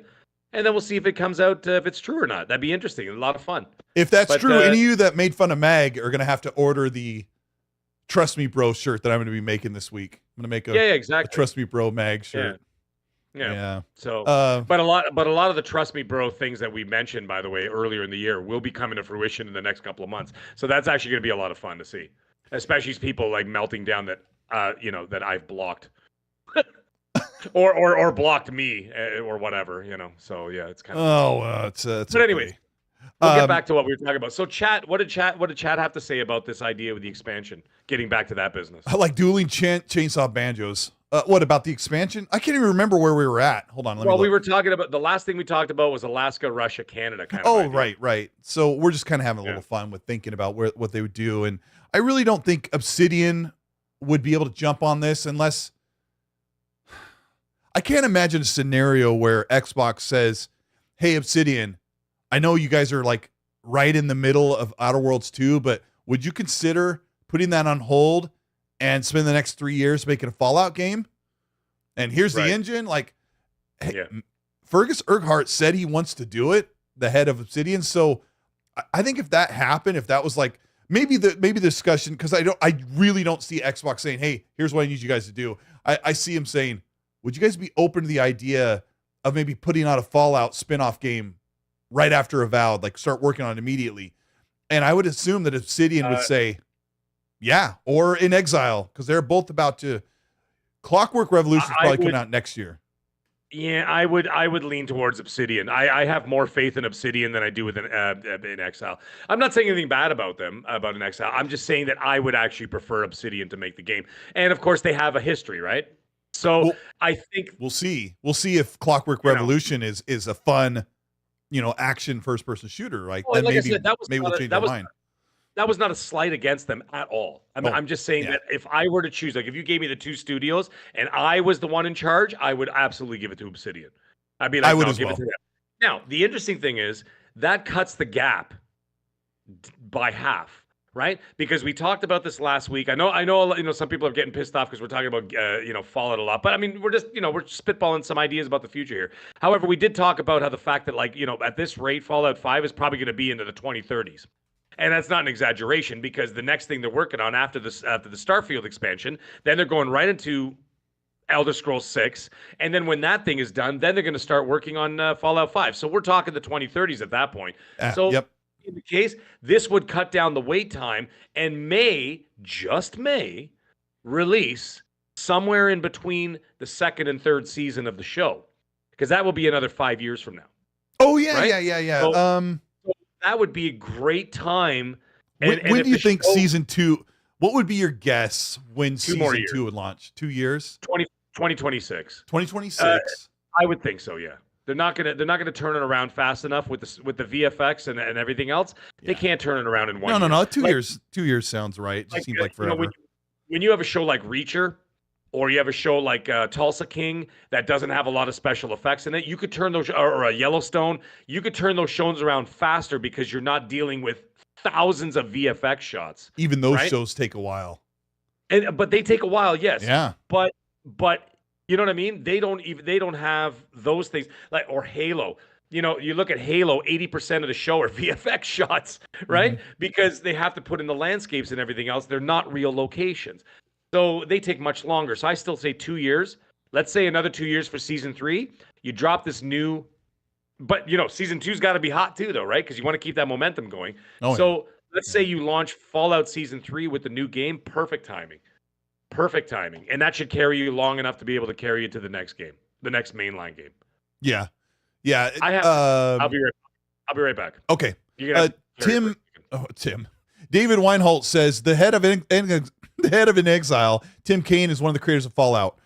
Tim Kaine is not working in Exile. That's Brian Fargo. He is one of the main creators of the original Fallout games, and is working for In Exile on Clockwork Revolution.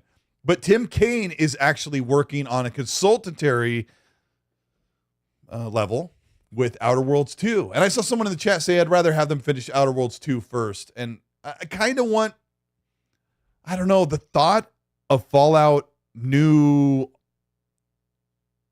San Antonio or something like that. The thought of that in the Starfield engine, but totally Fallouted, makes me really excited. I would hope that would be an idea they could work on. I just don't know who they could give it to, because Xbox could give it to the lowest bidder, to any studio, and just say, hey, here it is. But honestly, a lot of studios could make a Fallout spin-off game with the formula and all of the assets. Like, you literally just give them all of the 3D assets for fusion cores and you name it, and then a lot of the work's done for them. They just make a really great game in a new location, get all the voice actors and actresses lined up. Like, it could be really, really great. And unfortunately, I put up a poll earlier about, are you playing Fallout lately? And kind of half of you aren't really playing it. So I'm sorry if there's too much Fallout discussion. Let me make sure I got this here. We're going to give away 2 Hellblade coins today. I have one moderator here. I've got the Lone Wanderer, Happy Bomb, who is moderating, will do a giveaway for 2 Hellblade coins. I've got 2 Fallout coins waiting for Sappho and Decatron if you are in the chat. I haven't seen you tonight, but please let me know. Otherwise, we will move those 2 Fallout coins to new lucky winners. Thank you, everybody. Let me make sure I'm caught up. We got Matt Houston. Welcome back to Early Access. Appreciate Matt Houston being here all the time. Matt Houston's been here since day one. Also, Happy Bomb will help Mag give away that copy of what game was it? I already forgot. It was Elden Ring. With the Air Tree expansion. Yes. So my moderator will help you make that happen. So what do I do? Do I just put the code in the chat? Just or do you want me to send it to you? I'll send it to you. I'll just send you the code. Yeah, you send me the code and we'll make sure we get somebody picked. Hope that isn't too much work for a single moderator. But we got Boner Jams in the chat. I promise, Boner Jams, I will be there. Yes, I will be there Wednesday. I want to be in the chat and hang out with you guys in the live chat for your show, and send forward some extra support. You've been amazing. Boner Jams, who runs helps run the Under the Bus podcast, talks about music, guitars, and everything else, says, bringing the libido and testosterone. We have Mag here, everyone. You need to brush up on your golf game. Colt South Lumber. Pull out the old Tiger Woods 2K3. Love you guys. I think you might know that I'm going to go golfing here in a couple weeks, and I'm totally out of my league. I like to pick up the ball and just try to hit it like a baseball bat. But thank you, Boner Jans, for that. Really appreciate it. We are talking about, let's just get into, okay, we covered the idea of a new Fallout. So that's probably going to happen. That's just going to have to line up, and hopefully that just kind of works out. Megan, we were trying to like break down I would assume when you said 2026 for season 2, maybe they can get a Fallout ready for like the interim before season 3. Maybe. So let's see. Let's talk about. That's what I'm thinking. Yeah. Yeah. That sounds like forever, but that's just how it is. That's how it is in the games industry. Well, I got the wrong things up here. Hold on. All right. Let me get the right panel up here. Okay. So we appreciate you guys. Hit the like button if you're having a good time. We are just we're just two dudes running a podcast. We don't even know what we're doing, but we really appreciate you all for being here and helping us out. Did you get the code, by the way? I sent it to you. You sent it to me on WhatsApp? Yes, I did. It's over there. I will make sure that we get it out. Let's do the giveaway. What time we got? We'll do the giveaway very shortly, okay?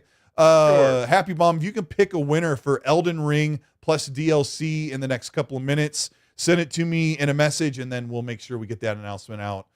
It's not easy running a show. You want to have your own podcast? Must be nice. All right, let's talk about Starfield, because there's a bunch of new information that dropped for Starfield. He was asked about console mods, like the built-in mod, the creation kit, where you can go into the game, you can apply them in-game if you're on PS5 or Xbox. You don't have to do everything that I did on PC, which can take hours and hours of setting up script extender and all this. Let me just set up the symbiotic symbioticos. The things you do there are crazy, but that's what I love about mods on the console. It's so easy. So mods are coming. He would not say when, but they've got an update, which I don't think includes the mods. It's going to be announced this week. This week, they will announce the following new shipbuilding features for the game, which you can do almost anything for building ships. And I know Mag hasn't got all the way into Starfield because it wasn't his deal, but there are some really cool things when you build ships. They're adding new features, so that could be really, really cool. They're finally adding in an actual city map. When you're inside the big hub world cities, you can actually pull up a map and it'll show you where all the stores are and stuff. That should have been there day one, but they're finally getting around to it. New gameplay and difficulty options and additional, quote, surprises. But the best thing from this is they said that Starfield will have new display modes on console. What the shunk What does that mean? Are new display modes? Mag, I'm just going to ask you because I think I might have my own idea, but I just don't really believe it. What are new display modes for consoles? What the hell does that even mean? But they're just leaving it a mystery? I mean, when you go into Fallout right now, Fallout 4, with the new update, you go into display, you have, well, Fallout, you don't even have brightness or contrast. But in Starfield, you have brightness and contrast and saturation. In Fallout 4, you have, you can change the UI colors. Help me out, Chad. Help me out, Chad. Yeah, help him out, Chad, Come wherever on. you are. My name is Chad. I don't even know what to think right now. I'm so excited about this. Okay, so what I'm getting to, I don't believe it. The only thing left for Fallout or for Starfield, you can already change HDR, color saturation, contrast, and brightness. You can already do that. So the only thing left for display mode is performance. Lower mode. Resolutions? What? Yeah, I was gonna say lower resolution with higher frame rates. Risky said, "Sorry, what?" Yeah, that's the only thing I could think of. That's the only. I wish I had a screenshot of the current Starfield settings because most games don't have a contrast slider. They definitely don't because I would use it a lot. And almost no game has a saturation slider. So you can increase the color. You have to go bit by bit. If you go too much, it kind of ruins the game.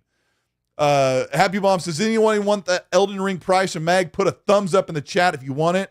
And if you have already hit the thumbs up, hit it again and then hit it again to reactivate it.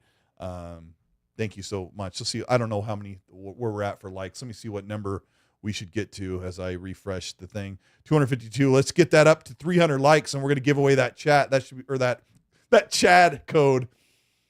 You know, some people in the chat were saying they never played a Souls game before or whatever. This is the most accessible Souls game I've ever played, personally speaking, because it's yes. What are you gonna say? No, I mean it's not just. I mean, I don't think it's really accessible. It can be very difficult, but it is the most. If you don't like Souls games, this is the one that you're like, I want to play this. Yes, because it's an open world game, and because it's an open world game, you can slowly build your way up to a boss. You're not forced to play a boss to get. Do you know what I mean? To like continue the story, or you can run off into the meadow if that's not going to work out. Yeah. Like if it's not going to work out, you can just leave. Whereas it's not like like the other games are fairly linear in experience. So what ends up happening is you have no choice but to fight this guy until you beat him. Or you can't move forward in the game, Or you can't move forward at all. Whereas this, you can go to a guy, the guy just wipes you out with one shot, and you're like, oh crap, all right, fine. And then you just leave, and then you come back 5 hours later, and you're like, hey dude, you remember that one shot kid? Yeah, meet my script. Yeah, remember me? And then you come back, and then you just annihilate them. So this is the most accessible Souls game I've ever played. I'm not a monster fan of Souls games. But this one sold me on it. I got all the way to the last boss of Sekiro, and I literally did not finish it. On the last boss, can you imagine it? It was so beyond frustrating that I just said, forget it, I'm out. Yeah. And I left. And I left the game, and I never went back to play it. It bothered me so much. But this got me really into it, and I was just like, man, I am sold on this open world Souls game. Is basically, for me, the only way forward until they do a Bloodborne remake, which apparently is possibly in the works for PS6. You know, that I heard some rumblings about that. I'll get that. But other than that, no, man, it's got to be open world Souls or nothing at all. But we got a lot of lasagnas and thumbs up, so people are excited about picking up great. And that's Well, it's a great addition. It's well over $100 because you're getting the base game, which is still full price, by the way, and you're getting that $30 or $40 expansion right in there too. And like I said, I'd like to thank our anonymous donor who wished to remain anonymous. So just like to point that out. Yeah, anonymous. Must be nice. Must be nice to know anonymous people. Yeah. So, anyways, well, we'll give that out. Look, I don't know. It's been kind of quiet lately, so I'm sure everyone's hitting the thumbs up on the actual video as much as they have or can at this point. But we will get that code out in the next couple of minutes. We will pick a winner, and also give a thanks to Mag and his anonymous donor, and to Happy Bomb for doing all that work behind the scenes while we try to do the show. Yes. So I want to get back to the display mode. Right. I can't think of what else it could be, but maybe there's a 40. That's all I can think of, Colt. A 40 FPS VRR mode, which I'm not really thrilled about, but people seem to like. I didn't really like it at all in Plague's Tale Requiem at launch, so I'm not really sold on that mode. Yeah. But maybe it's better than nothing. It's the only thing I could think of is lower resolution, higher frame rate. That's because, I mean, they know, come on, let's not be foolish. They heard about it. They've been catching crap about that since before the game even launched. They're still catching crap about it afterwards. They know that it's a bone of contention for a lot of console gamers, right? Mm-hmm. So that being the case, they know that they have to address it. You can't approach this 8 months later and not address the biggest elephant in the history of elephants in the room. You know what I mean? And that would have to be the elephant in the room, is the frame rate situation, right? And that's one of the reasons why I dropped it. I couldn't play it. I know it sounds melodramatic, but I couldn't do it, man. I can't do this. And for a first-person shooter, regardless of the fact that it's like open world or this and that, whatever, but 800,000 planets and this and that, it doesn't matter. The point is, I still, I need that higher frame rate for that kind of gameplay mechanic. So if that is what it is, then maybe I'll revisit it. But we shall see. We shall see. I'll be interested to see. Now, as for the modding thing that you were talking about, of all people, Colt? The Thanks, the Walter modding White. community, the modding community is not very happy with the Starfield situation, and a lot of them walked away. And I've gone to, like, those Steam community like the Steam PC community the groups PC and the PC pukes. yeah, like they just like walked away. They're like, what the hell with you guys? They're not supporting it. They're having problems with it. You know what I mean? They're not getting that sort of not open source. That's a bad word. But they're not getting that accessibility to be able to do what they want to do. And they're like, you know what? Forget it. Keep your stupid. I mean, there's a lot of mods on there, but I know, but until it's like the full deal. Yeah. Yeah, until it's the full deal. Like I'm seeing it, and it's not like I'm making this up. I'm literally looking at like the Steam communities, the Steam mod communities. They have like a whole, like, the subreddits and everything else, and they have these hub communities. And I've been reading about what they're saying. So I'm like, well, maybe they need to, if you want your game to live on, like, for example, Skyrim, right, and have the popularity of Skyrim. I know it's a different genre. I mean, essentially, it's that's fantasy versus sci-fi, but you want that kind of longevity, and you want to make that kind of return on investment. That's the way to do it, man. You got to open up the doors all the way, and then you got to let them in there, and then that's what's gonna, you know what I mean, keep the game moving forward. I think it's essential. And then, of course, the other, that's for the PC side of it, that's essential. On the console side of it, frame rates are essential to get those frame rates up to get a better performance. So those are the two things that they need to do with this update before they drop this DLC. I was gonna put the I can't find it. I was gonna put my short. Oops, that's just me. I was gonna put up the short clip of the mods. I had like a couple minutes I was gonna put on the screen, but I don't know what I did with that file. I was gonna play that while we're talking because I have the game modded on PC quite extensively. But that could be a really cool thing. I sent you in WhatsApp, Mag, I sent you the winner so that you can announce who the winner is of the Elden Ring. Let me know when you're ready. I will do it right now. What the hell? We're right here. Let me tell you something. Of all people to win this thing, there's 650 people here watching this show. Of all people, the winner is Pierre David Moreau, is the winner of the Elden Ring and the Elden Ring expansion gift code. So enjoy that. That's for the series consoles. I hope you enjoy that. Thank you for being fans of the show. And you never know. Hopefully we'll do some more giveaways in the very near future. So again, that's Pierre David Moreau. Congratulations on getting that Elden Ring and Airtree expansion edition of the game. So and hopefully your region okay with that version of the game. That could be the only roadblock sometimes for giveaways, but sometimes, yes. And if it's not, Mark Man goes, all right, I'm out of here. I'm logging off because he didn't win. Yeah. Oh, yeah, that sucks. I know. Everybody who did not win, hit the thumbs down, please, on your way out the show. Because, we gotta. We've already been thrown out of the algorithm. You might as well continue to throw us out of the algorithm. I don't know. I know people are kind of bugged that the gaming news is in a rut. Like, gaming's in a rut right now, but all the games are great. Games are doing well. Games are fine. I have no issues with what's out there right now. There's a lot going on. Yeah, we're going to give away two. Yes, Mag. I'm sorry. Hold on. We're going to give away two. Come on, you can do it. Focus in. You can do it. It always takes a second. I can't wait that long. I can't. I'm too impatient. There it is. We've got the Hellblade coin. Let me show you the other side. Give it a second here. It's also doesn't help that my arm's moving everywhere. Come on, you can do it, baby. Come on. There it is. The Hellblade 2 coin that is made by Ben Kenobi of Xbox Fan Art. We're going to give away two of these coins. They are in silver, black, and red. And I'm going to show you the front again because it's beautiful.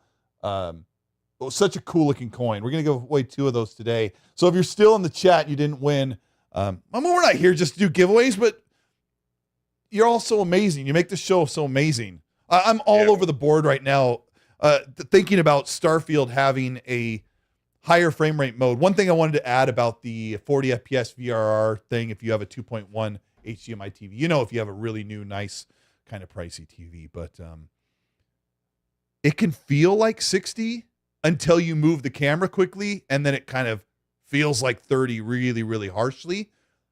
Fortunately, Mag, Starfield has some of the best full quality motion blur that even in 30 frames, though, when you move the camera, it doesn't feel like, I don't know how else to explain it other than doing this. You know, when you look at the background and it's doing this when you move the camera. A game like Ghost Recon Wildlands and Forza Horizon 3 and Starfield have such great motion blur that it'll streak the image so that when you turn the camera at 30 frames, it feels pretty good. And that's why I played 100 hours on Xbox at 30 frames for Starfield, because it looks great and it actually feels really good. And I said that in my review and I fully mean it. But if they can crank it up to 40 with VR mode and it feels even better than it was when I played it, I will definitely play it that way. So that could be a good thing. Let me make sure I covered everything else that he said. The Starfield update announcement is supposed to be this week. How long will it be for them to release this new update? I would say maybe a month, because it sounds like they're bringing it up to Steam on PC first, and then they'll get the console versions up and ready, and they better make it good on the Xbox Series X, just like they do the PS5. Let's shift gears completely to IGN's tweet. We could sit here and talk about the financials for Xbox until everybody fell asleep. But financials are great for Xbox. Everything was up. Everything was boosted. Things are doing well. Game Pass is up.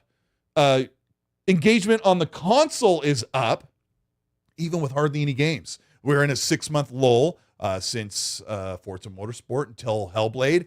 Things are still on the up and up, but console sales are down 31%. And I say to that, why wouldn't they be? You don't have to buy the console. They haven't had any compelling games this past quarter for quarter 3. They haven't had any big games. They haven't done anything great or big outside of Power World for Game Pass. So that's my speech about the financials. But this is what IGN said on Twitter. And oh my gosh, I love Destin Legary and Ryan McCaffrey. And there's some people there. Luke Riley's amazing. There's some of these people at IGN make me scratch what little hair I have on the top of my head, Mag. Are you ready? Here's what they said. Are you still with me, Mag? Yeah, I'm listening. Sometimes I just am on a soapbox. Here it is. Microsoft's gaming revenue climbs significantly year over year, according to its quarter 3 earnings report. But the massive jump in takings is deceptive. Most of it is just reflective of the addition of Activision Blizzard. Did you see the crying fallout for this, Meg? For this tweet? Yeah, I saw it. What's your take? Well, you know, the deceptive part is wrong, but they're not wrong when it comes to why the numbers are up, because they did acquire ABK, and of course the numbers would climb as a result. I think that they could have better worded that article if they had just said, yes, their numbers are up and this and that, whatever, but the Xbox side of things are not looking very good in terms of like hardware sales and things like that, and you know those kind of things. So they have to look at that. Maybe they should have like sort of split that apart and just said, you know, numbers are up and everything else, which is fine. That's what the company wants. The company wants to make money. They're making money. But you know, if you separated the article and said, you know, Xbox consoles are not selling and they're doing like crap, that begs to question the future of the console itself and what their plans are for the future. Yes, we understand there's another generation of consoles coming. They've already mentioned that, but how deep are they going to go into that if they see that their numbers are like -5 or whatever the hell it was?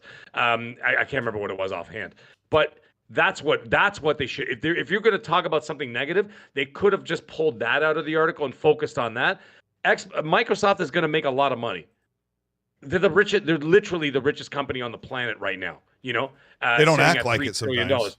So yeah, sometimes they don't act like it, but they're sitting at like almost $3 trillion market cap, right? So they're fine, and they're always going to be fine. I don't care about that. I don't care about that because they're always going to be all right. What I care about is what am I playing and what am I playing it on, because that is the part that I'm utilizing most often. Now, obviously, you know, for emails, work, and everything else, a lot of people have Microsoft Office. Everybody, you know, people have Windows. People have all these different things, Outlook and all that stuff for their emails and blah, blah, blah, blah. So you're always getting that service side of things. So yes, obviously, you know, that's important for us in a different respect. But that's not what I'm focusing on. I don't care if they're making their numbers are up here and there because they did this and they did that. I care about what am I playing it on? Because I'm a gaming consumer. I am not an investor in Microsoft. Right. I don't like them. I want the games. I want the games. I already bought we already bought the console, right? Yeah, I don't like Microsoft. I don't like Microsoft as a company, but I'm not there for the company. I'm not there for Microsoft. I'm there because of their gaming division. I've been involved in their gaming division for 3 generations, right? So I'm interested in that. So the way that IGN worded it was very egregious in a way that it was just like, you know what I'm saying? Like it was very egregious and very aggressive, and it was also a little bit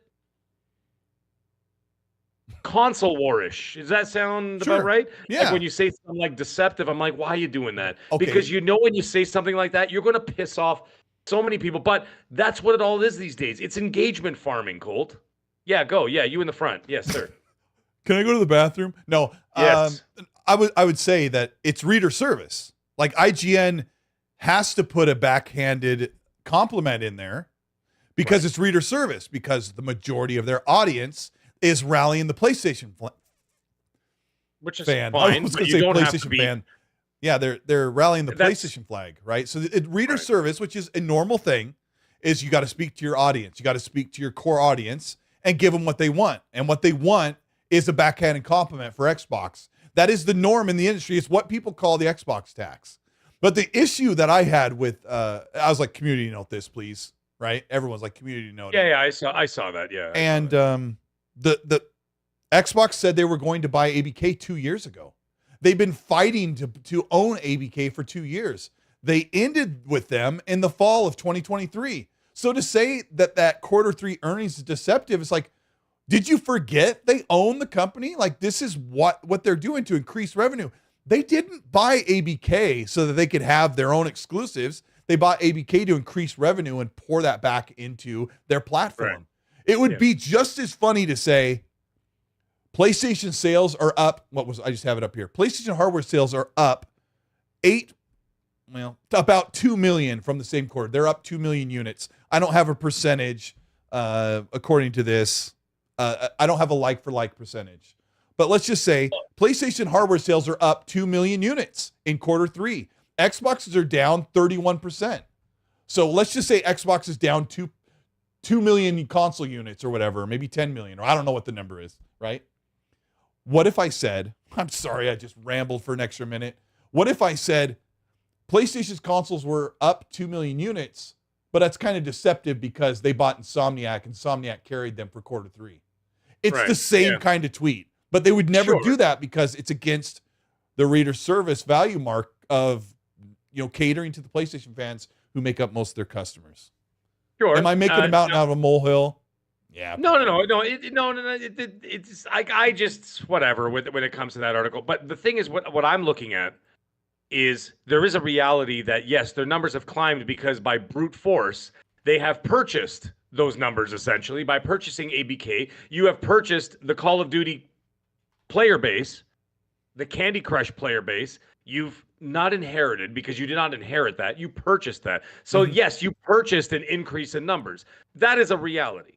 But that is what acquisitions do. They increase your market value and they increase your profits. Now, the key to all this is not that. I don't care about that. The key to all that is now that you have this and you've purchased these numbers and you purchased 100 million over here and 500 million Candy Crush players over here. Must be nice. Exactly. And all this other stuff. What are you going to do with it? That's the key to all this. It's not, I don't care if they're like, oh, well, because what are you going to do with this? Yeah, we don't care how much money they're stacking up. That's the great question. When I watch people fighting about that, when I watch people fighting about that online and social media and everything, and on YouTube and all this stuff, I'm like, yes, we need the companies to be healthy, obviously, because the companies need to be healthy in order for us to get more product. Because if the company's not healthy, they're going to cease to make video games. And the reason why we're here in this chat right now and in this show is because we like to play video games. And so they need to stay healthy. However, beyond that, what are people arguing percentages and numbers for? What the hell do you care? If they're doing well, that's all that should matter. It's so important for the console war, though. However, so right. But you know the thing is that's more important is that what are they going to do now that they've purchased all those numbers? They purchased all those studios. What are you going to do now that I'm going to be invested in the platform? Now, the other thing is that this is the more alarming thing, and this is where I do have, an issue, is that console growth there is no console growth. The console growth is dead. So my question is, how is that going to shape the future moving forward? Am I going to, the generation after the next one, am I going to be still purchasing a box, or is it going to be streaming directly from my TV, which I don't see ever happening? You know why? Because the problem is you're relying on everybody's internet. You're not relying on a universal internet, and that's a huge issue. And so that's a hurdle that they're going to have to figure out over the next 10 years. That's an infrastructure thing. I think that advancements will kind of make its way. Sure. And they're looking in the future like this won't be as much of a problem. Let me hold you here for a second. And I want to announce the winners for the Hellblade 2 coin.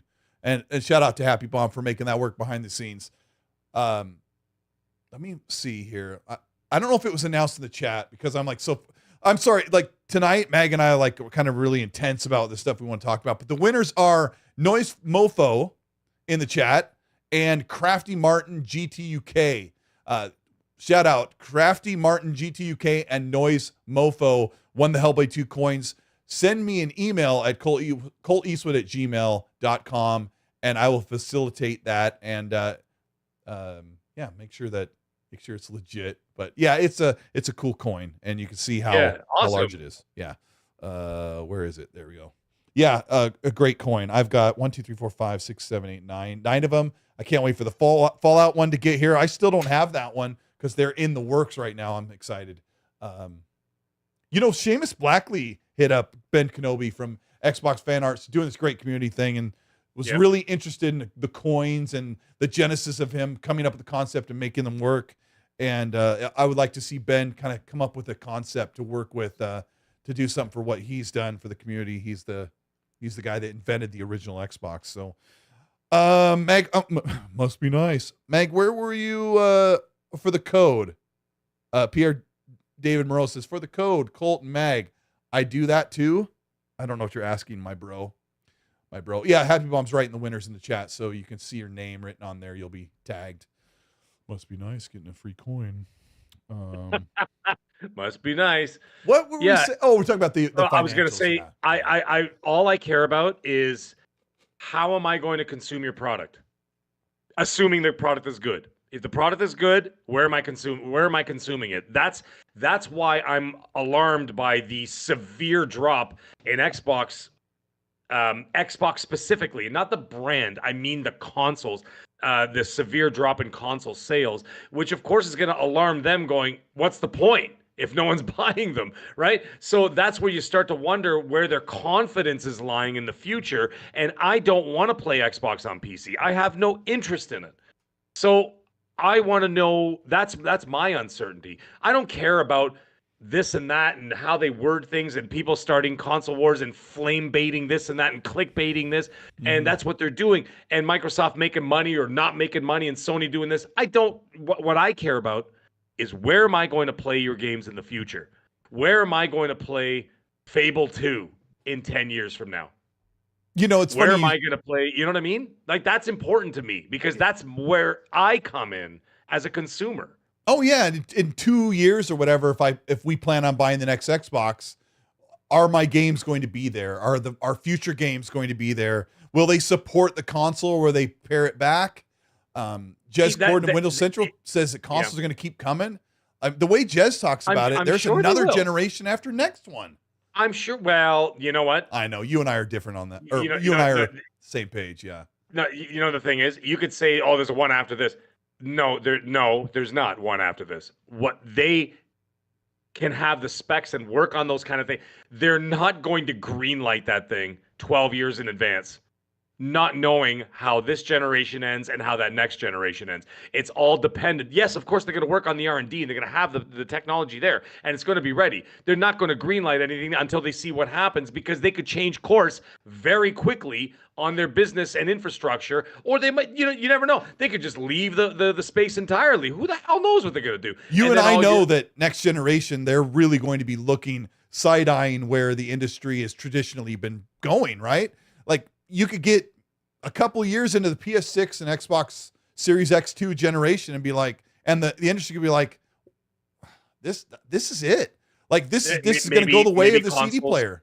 Maybe. Yeah, maybe consoles are gone forever. Who knows?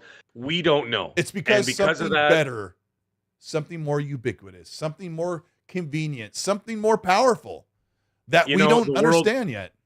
We had a Nokia phone in our hands, and then all of a sudden, the iPhone showed up at the Apple showcase and literally changed the trajectory of the entire planet forever. It changed our entire lives forever. I gotta add something to that. That's perfect. You said that, because in 2008, back then it was kind of like, my wife had a cell phone, flip phone, a silver one. And I was like, I don't really need one. I was kind of anti-phone because everyone had a phone, and it was before the iPhone. So everyone had a flip phone or a BlackBerry, and I was just kind of like on the anti-trendy thing. 2008, she got me a flip phone, a black one, snap it closed, and I'm like, okay. 2 years later, that iPhone changed everything. That's what I'm saying. I mean, I had a really nice flip phone. It was pretty sleek. It's kind of like a Razr wannabe, and it was a nice little phone, but when I saw the iPhone, it changed everything. And maybe we're not there yet, where something is going to come and just shake the industry. We're going to be like, I don't need those anymore. Right. And you and I have been saying that for a while. Hey, all it takes is one showcase, Colt, of some technology, and it can literally look at not that. Fast forward to today, everything on this planet is a touchscreen.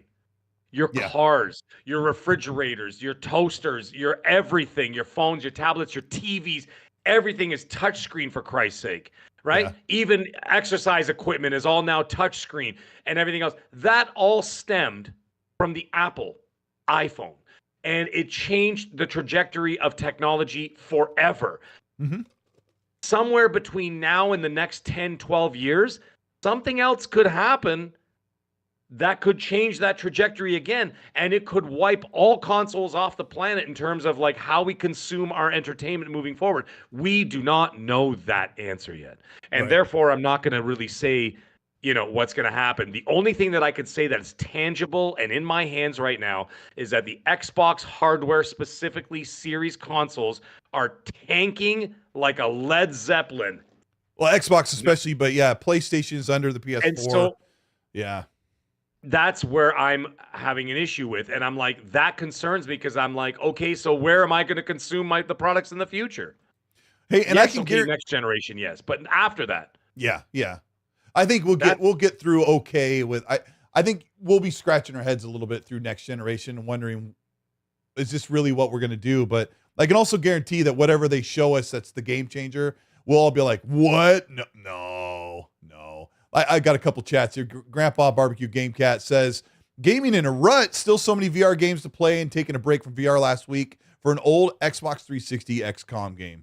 Yeah, the backlog's real. The Doctor with a Canadian $7 super chat. That's the Doctor. That's my cousin, by the way. Oh, I love it. He'll be hanging out with myself, and in the summertime he'll be hanging out with myself and Noof Nukem in Niagara Falls. Jeez. Yeah, it'll be myself. Yeah, oh God, call him preemptively, because 100% we're getting arrested. Yeah, it's gonna be myself, the Doctor, and Noof Nukem, so it's gonna be pretty hilarious. Yeah, and my wife. Hey, nothing beats in real life hanging out. Like, yeah, man, it's wild. We do it every year. I hang out with Noof every year, so yeah, it's always a highlight of the year. And my wife always comes to Chef Trouble, so she's always there as well. So yeah, good times, man. Anyways, carry on. Sorry. I love that. Doctor says. So what did the scumbag say anyway? Yeah. He says Colt lives in Bigfoot territory. Yeah, I mean, I live in Washington, where people claim they see him all the time. You guys believe there could be a Bigfoot kicking around? Is the truth out there? Well, this question is better suited for Fonz's new podcast, The Mysterious World, that runs at 9 p.m. Pacific time, what's 9 p.m. midnight on the East Coast, where he runs a classic 90s style show about the unknown, the mysterious, aliens, Bigfoot, I love that stuff. ghosts. I love that. He's got a expert in EVPs that electronically records voices of ghosts with special equipment. This person does a prominent thing on EVPs is going to be on his show, but I don't believe there's a Bigfoot. I thought we would have seen him by now, but you know what? I love to have fun with it either way. So let me see what we have. I think it's 7:00. We're good. It's Meg, what a crazy show. I think everything's going to be great. Everything's going to be okay. Yeah. Everything's going to be fine. I just want to know where I'm playing my games in the console in the future. That's all. I think you and I are going to be playing on console for probably the next 6 or 8 years. And then after that, that's what I was talking about. I'm talking about, I want to know what's going to happen after that. We're going to be 92 back then. Yeah, I know. We're going to be 92. Yes. So, I appreciate you, Meg. Yeah, man, it was a good show. It was a great show. And you know what? We had nice giveaways tonight, and everybody in the chat was awesome. There's no toxicity, so it was wonderful, man. It was good times. It was there was a tiny bit, but it's barely even noticeable. So yeah, but it was a great time, great show. You know what? Let's hope that we get some more leaks going on in the next little while that we could just speculate about. I know people get all angry about some certain things, but hey, man, we're just gonna here to have some fun and talk some gaming and see what's going on. So great show. Yeah, great chat. Be ready for great that, everybody. Because Meg's right. In the next couple of weeks, I don't know if next week things will start happening, but in at least the next week or two, there'll be buzzes and stuff coming up of showcase, some rumors, some stuff coming out, maybe a little bit of leaks. Maybe there'll be some preemptive stuff. We're hearing stuff about all kinds of. I'm already hearing stuff where I'm preparing to make my video when it comes to the showcase showings that are going to be at this deal. I'm sorry, I'm all over the board. We're going to pick one more winner to replace Noise Mofo. They said to go ahead and pick somebody else. So the new winner of the Hellblade coin, if you're in the chat still, is Jimmy Cooks. 25 is the new winner of the Hellblade coin. So we've given away 2 Hellblade coins. Should have left that on there till it got on focus, but who knows? We really appreciate everybody for being here. Looks like the chat might be seeing it. Hit the like button on your way out. We're going to go take a rest. We'll rest our old bones, Mag. Wait, what game are you going to be playing? I'm going to be playing Fallout 4. I'll just say that now. Everybody knows it this week. So what are you going to be playing? I am going to get that completion on Tales of Kenzera there, Zao. I got to get that completion in there, and I'm almost there. Like I said, I'm at the final boss. And when I finish the final boss, I just got to go back and mop up some of the collectibles, and that should do it, man. That should cover the game. Oh, and another thing, and I keep forgetting to do it, and I know a lot of people keep hitting me up. They keep reminding me, they're like, Meg, go back and finish Hellblade, you scoundrel, because I finished the game, but I ended up with 900 out of 1,000 achievements, and it bothers me because it was that one lore stone or whatever it is. And they're like, yeah, you could chapter select it. I've been talking about it for weeks and weeks and weeks. And every time I go to do it, I keep forgetting. So and you sit down and play Resident Evil 5 and you're playing Zao. I know. And I'm going to buy that, by the way. Dude, I'm telling you right now, if you're going to play it on Xbox, you're going to have to pay for it, which is fine. Or like I said, if you got PS Plus, you can get it for free. But whatever you want to do. I'll allow it. Whatever you want to do. But play it and let me know what you think about it next week. We'll reconvene next week and we'll talk about it. But either way, everybody have a great night. Great show, man. We'll talk to you guys all soon. Yeah.